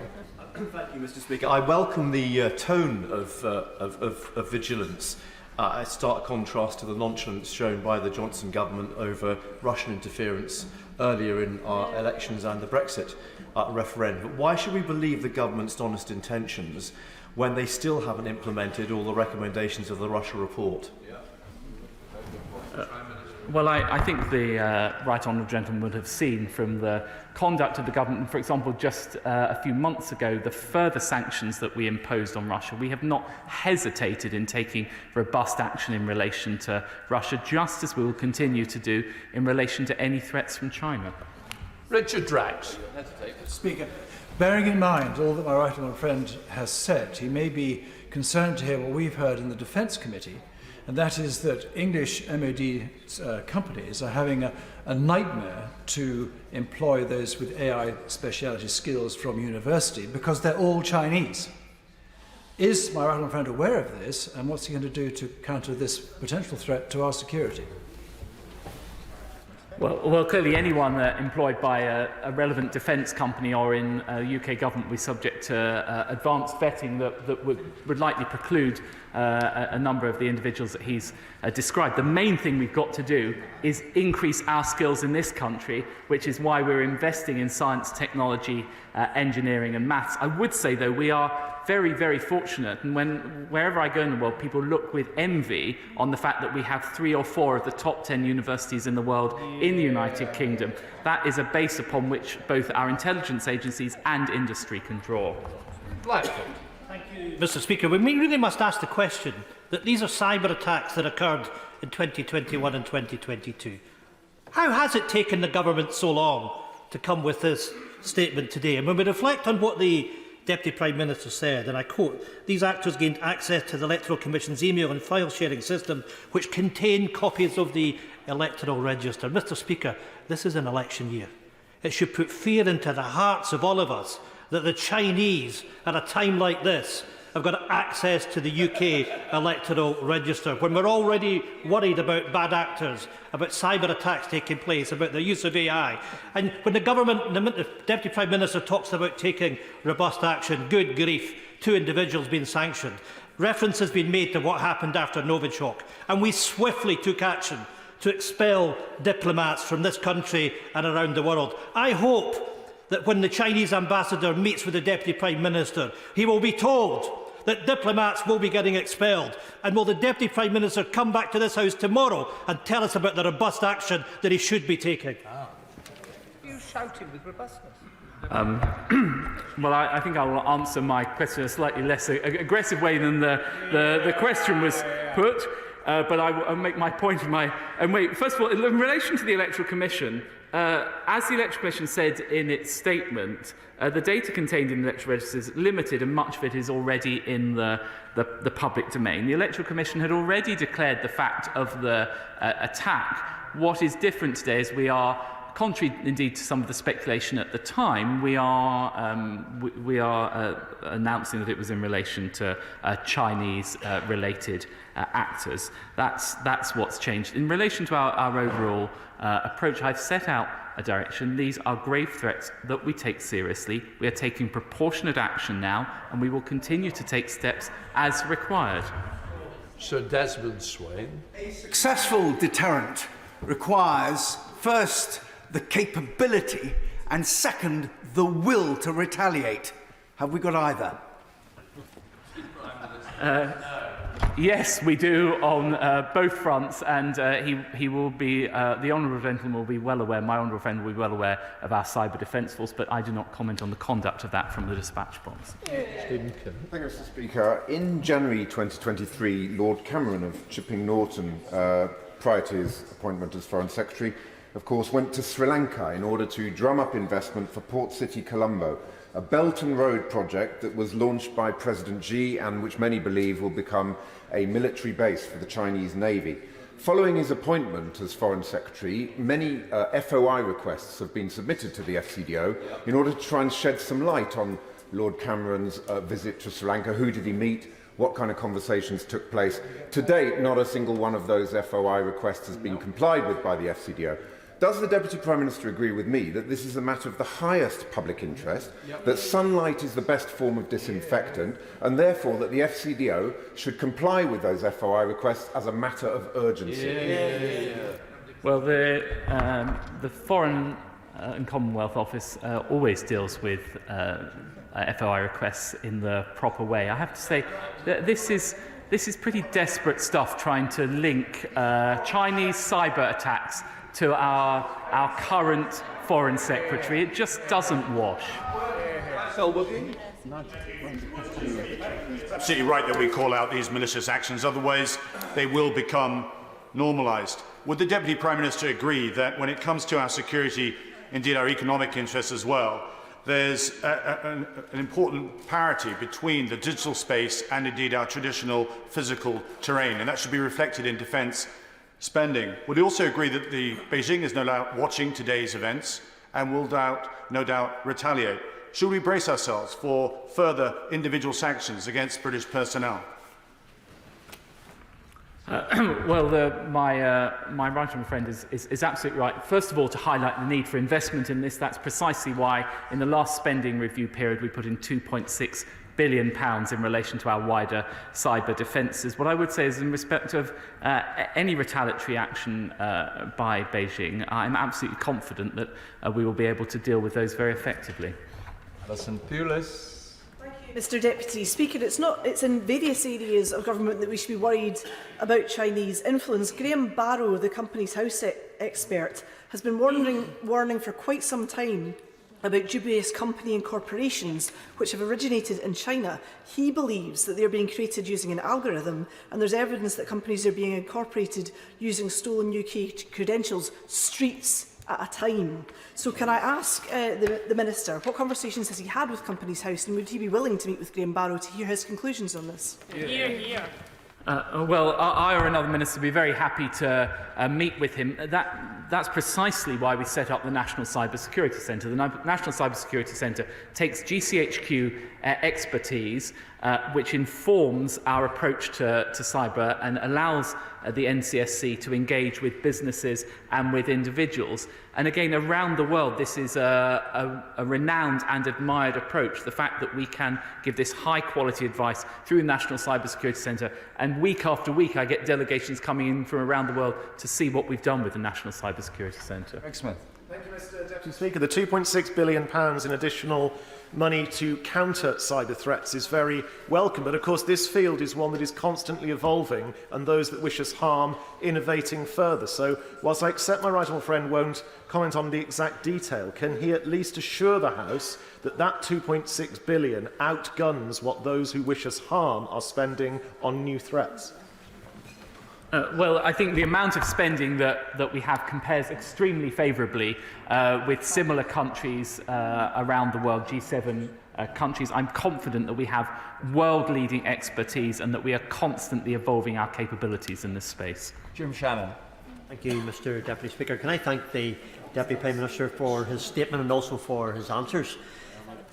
I had occasion just over a month or 5 weeks ago to go and see Mr. Speaker in relation to an incident that took place, and I want to quote it as well. The Minister may be aware, and if not, he'll be aware shortly, that the APPG for Freedom of Religious Belief that I chair had their website hacked as well, and the text which questioned human rights violations by China, and it was removed.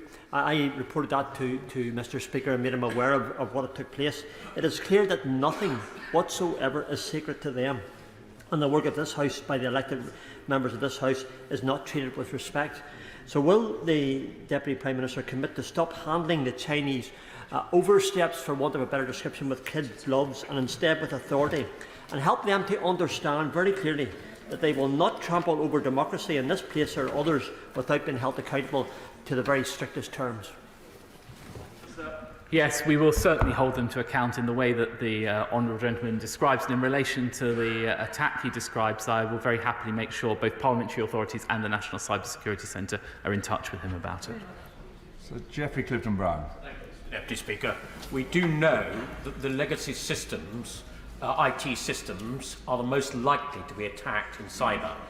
Has the Deputy Prime Minister, would he and has he ordered an inventory to be taken of all government IT equipment to see where particularly vulnerabilities lie? Yes is the answer, and I think my honourable friend is absolutely right to raise this issue. The first step is to properly understand where those vulnerabilities lie, and we've undertaken extensive work to ensure we know where risks lie, and we are putting in place measures to remediate those risks. Chris Law. Speaker, this is too little and too late. It is reactive, not proactive. Two lowly officials get sanctioned when half the UK population's data and electoral roll gets cyber attacked. Just to give you a quick quote to remind you how serious this is, and I don't feel it's been taken seriously enough. Just in October last year, MI5 warned, and I quote, of epic scale of Chinese espionage, reporting more than 20,000 people in the UK having been covertly approached online by Chinese spies.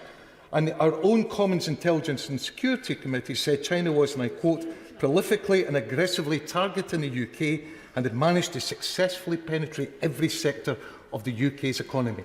So my question is very simple. How can any one of us and anyone outside of here, and including the entire society, trust this UK government when it's far too late and it does very little about what needs to be done? I simply don't accept that characterisation. When it was this government that set up the National Cybersecurity Centre, it's this government that set up the Ministerial Cyber Board, it's this government that's invested £2.6 billion into our cyber defences, and I have consistently warned about the cyber threats facing the United Kingdom time after time again, and we are taking steps to address those. Bob Seeley. Deputy Speaker, every time the Deputy Prime Minister comes here, and he's very eloquent in the plans that he lays out, he's more assertive, and we're doing this bit new and that bit new as we react to the threat. Isn't there an issue, though, that we still need to have a much greater sense of coherence across all government departments about how we deal with this threat, whether it's students, whether it's protection of Hong Kong citizens, whether it's intellectual property, or whether it's cyber attacks?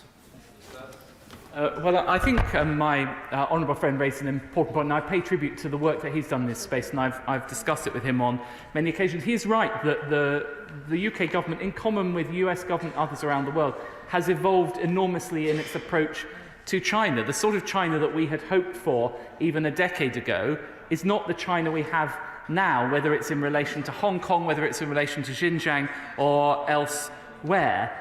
We are continuing to increase our efforts, and in the area that the honourable gentleman describes, that's precisely why we set up the Defending Democracy Task Force, which is being led by my right honourable friend, the Security Minister.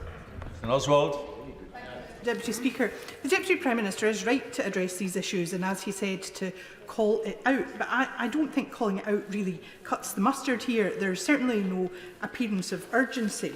And there's a worrying sense of nothing to see here in some of his responses. He did reference human rights. We know well the issues there, including the horrific forced labour and worse that the Uyghur population face. Then the action that he is outlining on all of these fronts is very underwhelming and actually a bit baffling in that regard. So I wonder, does the Deputy Prime Minister think that the large number of members all across this House today, who are obviously very much underwhelmed by his statement, are all wrong? Or does he think it's possible that the content of his statement is somehow missing the mark? Yeah, exactly. Well, first of all, I think it's very important to remember that ultimately, and I want to reassure the House and the public, that these attempts were unsuccessful. I'm not being complacent, I'm setting out the facts in terms of the risk, whether it was at Cyber UK in Belfast last year, when I warned that cyber threats continue to come from the usual suspects, Russia, China, Iran or North Korea, whether it's in relation to Government Security Conference where I called out Russian state interference, whether it's in relation to creating secure by design, we have not hesitated to take action and we will continue to take action. Speaker, democracy is not perfect, but the right to choose the people who make the laws that govern us is a really precious right, and it is really scary to hear that a foreign power might be trying to intervene on this. Mr Deputy Speaker, as one of the few women who's spoken in this statement, I want to remind you again how concerned I am about the threats and harassment that women get when standing for Parliament, especially as we get closer to election. As well as cybersecurity, I am very concerned about physical security. 2.5 years ago, my Essex neighbour was murdered at his constituency surgery. Last Friday, at my constituency surgery, the security operatives recommended by this Parliament failed to show up for the second time this year. So I am very grateful to the Deputy Prime Minister for recently putting extra money into security for both parliamentarians and candidates. But can you look again at the workings of this House and how our security is governed? Because that funding is not getting to those of us on the front line. Well, I think my right honourable friend raises a concerning allegation which I will take up from the government side, working with House authorities. As she will be aware, we do take this threat exceptionally seriously, which is why we agreed an unprecedented increase in protective security for members of this House and other elected representatives. This is something we should all take very seriously, not least in the light of the two appalling murders of parliamentarians that I've seen in my time in this House. Jim Barron. Thank you, Mr Deputy Speaker. When it comes to matters of national security like this, my temptation clearly is surely to work cross-party and to have a unified face on this.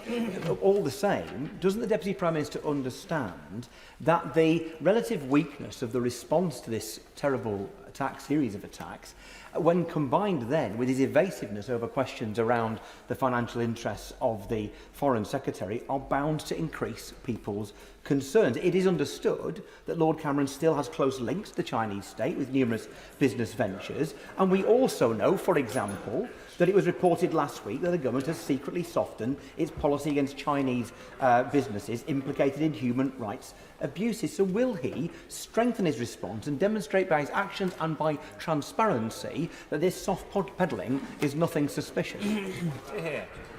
Well, the honourable gentleman stands up and says we should have a cross-party approach, then immediately seeks on political grounds to denigrate the Foreign Secretary and turn this into a party political matter. I'm afraid he has to choose one approach or the other.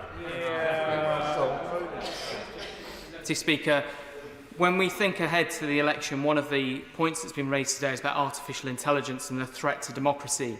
We often talk about the concept of deep fake news. It used to be fake news, but it's not just about deep fakes. It's the risk of rumour bombs happening to get people to not go to the polls on the day. It's about voice clones where people may be phoned up to be told that they're pretending to be their daughter or their family member saying don't go and vote today. There are many risks that we may not even be aware of. And the data that we're talking about today may be used in conjunction with data from Facebook and from other places to pretend that they are something that they are not. So can I ask, along with the work that's going on within government and with tech companies, can we also look at an education campaign to let the public know that there are better ways to be aware of the risks that they may be under during the election? Thank you. I think my honourable friend makes a really important point, because there will always be limitations at a time with rapidly evolving technology, particularly artificial intelligence, the ability of agencies or the companies themselves to be able to call this stuff out. There needs to be greater awareness from the public about the risks and the fact that they should treat these kind of images with a much higher degree of scepticism than they did previously, and it's something I will be taking up with my colleague, the Education Secretary. Moynihan. Thank you, Mr Deputy Speaker. Professor Jim Saker, who is the President of the Institute of Motor Industry, has warned about the threat that Chinese manufactured electric vehicles could pose, giving access to big data and personal information. He has gone on to say that Chinese connected EVs flooding the country could be the most effective Trojan horse that the Chinese establishment has to impact the UK. Can I ask the Deputy Prime Minister what consideration he has given to the threat posed by Chinese manufactured EVs?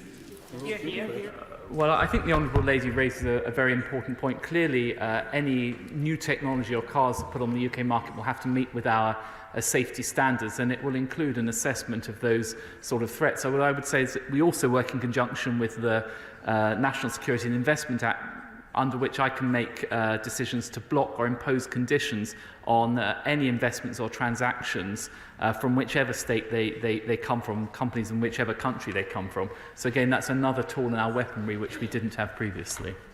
Jones. Thank you, Mr Deputy Speaker. My right honourable friend will no doubt be aware that the Electoral Commission failed an NCSC Cyber Essentials audit around the time that these breaches occurred. Among the failings identified were staff laptops and smartphones running outdated systems, and including Windows 10 Enterprise, which at the relevant time was no longer receiving security updates. Does my right honourable friend not agree that these failings look awfully like extraordinary negligence on the part of the Electoral Commission? And how satisfied is he that they have done everything necessary to regularise their procedures? Well, I think the right honourable gentleman is right to highlight that, and it's precisely because of those concerns that we've ensured the Electoral Commission is working very closely with the National Cybersecurity Centre to achieve a significant step up in their capabilities and their cyber resilience. It was essential that that work was undertaken, and it has been undertaken. Alexander Stafford. Very much indeed, Mr Deputy Speaker. In May this year, we have local elections in Rotherham, like other places across the country. Now, the last local election in 2021, Labour kept control of Rotherham Council by only 54 electors. So what steps is the government putting in place to make sure when people go and cast their votes in May for the Conservatives in Rotherham, those votes are secure to end 50 years of Labour rule? Well, I trust and hope that they will achieve that outcome. I would like to assure members that we have every confidence in the integrity of those elections and through the Defending Democracy Task Force, through my colleague, the Minister for Local Government, who has written out to all local authorities in the past week. We are ensuring that the integrity of those important elections is preserved. I'd like to thank the Deputy Prime Minister for his statement today and for responding to questions for over an hour. We're now moving on to the next statement on Women's State Pension Age Report. Mel Stride. Thank you, Mr Deputy Speaker. And Mr Deputy Speaker, with your permission, I would like to make a statement to provide an interim update on the Parliamentary and Health Service Ombudsman's investigation in the way changes to the state pension age were communicated to women born in the 1950s. I'm grateful to the Ombudsman for conducting this investigation. I recognise the strength of feeling there is on this issue, and it is important to set out the wider context and our initial understanding of the report itself. The fact it has taken over 5 years for the Ombudsman to produce the final report reflects the complexity of this matter. The period the investigation considers spans around 30 years, dating back to the decision Parliament took in 1995 to equalise the state pension age for men and women gradually from 2010. Since then, Mr Deputy Speaker, changes have been made through a series of Acts of Parliament by successive governments, which resulted in the state pension age rising to 65 for women by November 2018 and then to 66 by October 2020. The announcement in 1993 to equalise the state pension age addressed a long-standing inequality between men and women. These changes were about maintaining the right balance between the sustainability of the state pension, fairness between generations, and ensuring a dignified retirement in later life. Women retiring today, Mr. Deputy Speaker, can still expect to receive the state pension for over 21 years on average, over 2 years longer than for men. Had the government not equalised the state pension age, women would have been retiring today at 60, and they could have spent, on average, over 40% of their adult lives in receipt of state pension. This would have been unfair, as by the 1990s, life expectancy had significantly increased compared to 1948, when state pension age for women was set at 60. In turning to the investigation itself, Mr. Deputy Speaker, I think it is important to be clear about what the Ombudsman has not said, particularly following some of the inaccurate and misleading commentary since the report was published. The Ombudsman has not looked at the decision to equalise the state pension age, but rather at how that decision was communicated by DWP. The report hinges on the Department's decisions over a narrow period between 2005 and 2007, and the effect of those decisions on individual notifications. The Ombudsman has not found that women have directly lost out financially as a result of DWP's actions, with the report stating, and I quote, "We do not find that it," meaning DWP's communication, "resulted in them," referring to the complainants, "suffering direct financial loss." And the final report has not said that all women born in the 1950s will have been adversely impacted, as many women were aware their state pension age had changed. Mr. Deputy Speaker, in his Stage 1 report, what the Ombudsman did find was that, and I quote, "Between 1995 and 2004, DWP's communication of changes to state pension age reflected the standards they would expect it to meet." That report also confirms that accurate information about changes to the state pension age was publicly available in leaflets, through DWP's pension education campaigns, through DWP's agencies, and on its website. However, when considering the DWP's actions between August 2005 and December 2007, the Ombudsman came to the view that those actions resulted in 1950s-born women receiving individual notice later than they might had different decisions been made. Mr. Deputy Speaker, during the course of the Ombudsman's investigation, it is important to remember that the state pension age changes were considered by the courts.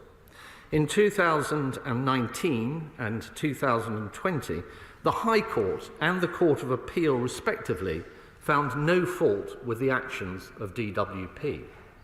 The courts made clear that under successive governments dating back to 1995, the action taken was entirely lawful and did not discriminate on any grounds. During these proceedings, the Court of Appeal held that the High Court was entitled to conclude as a fact that there has been, and I quote, "adequate and reasonable notification given by the publicity campaigns implemented by the Department over a number of years." Mr. Deputy Speaker, the Ombudsman has taken 5 years to produce his final report. As the Chief Executive of the Ombudsman herself has set out, DWP has fully cooperated with the Ombudsman's investigation throughout this time and provided thousands of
Again, we're standing by for the opening of the Soyuz hatch. The hatch on the station side of the docking interface between Soyuz and Prishal is open, as you can see.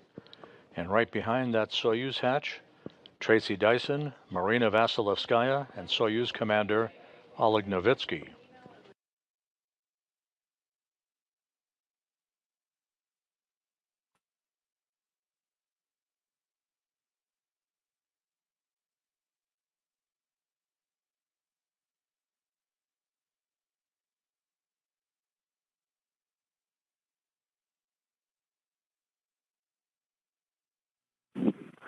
Олег, какое Олег, please report the pressure now.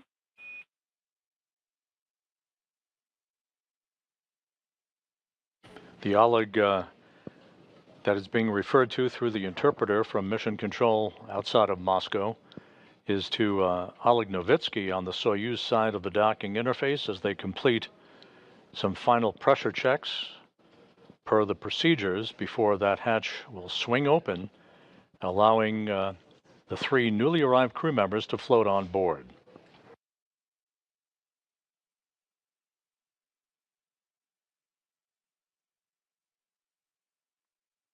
Олег. Олег.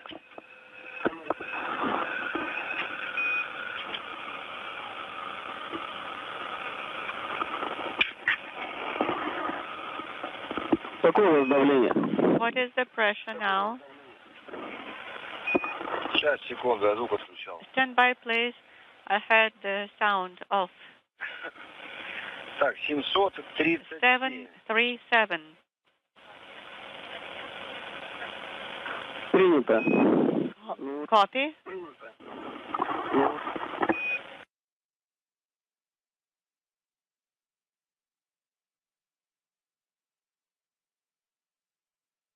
Again, if you're just joining us, you're looking at the Expedition 70 crew in the Prishal node module of the International Space Station. Oleg Kononenko, the increment commander, is at the hatchway, joined by his other crewmates, about to greet Tracy Dyson, Oleg Novitsky, and Marina Vasilevskaya.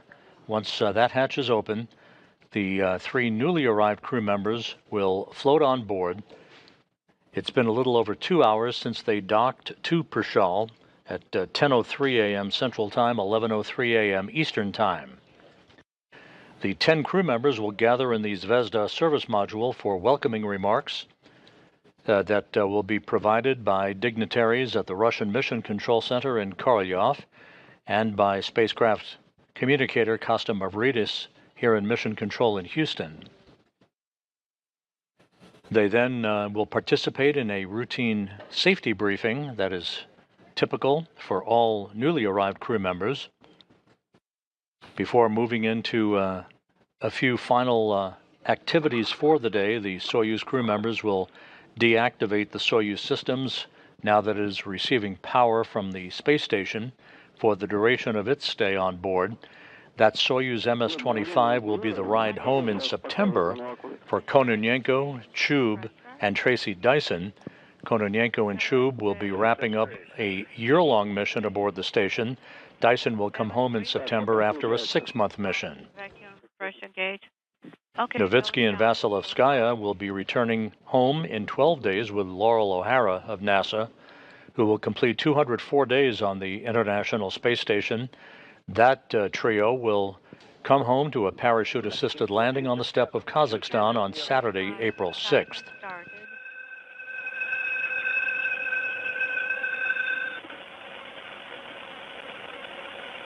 Принято. Copy.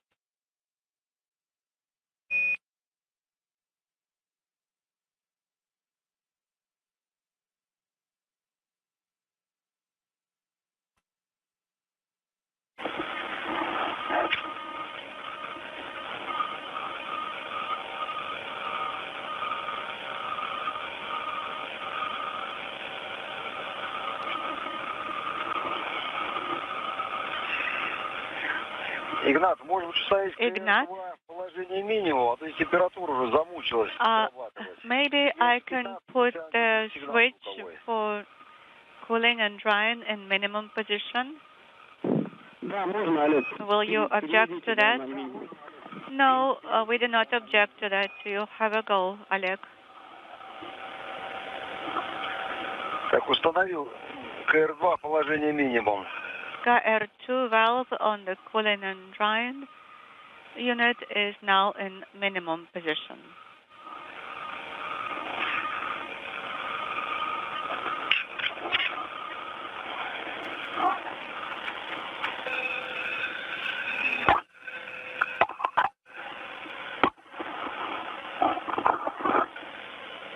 Today's arrival of the Soyuz MS-25 and its crew members comes just 48 hours after the docking of the SpaceX Dragon cargo craft on the 30th commercial resupply mission to the station.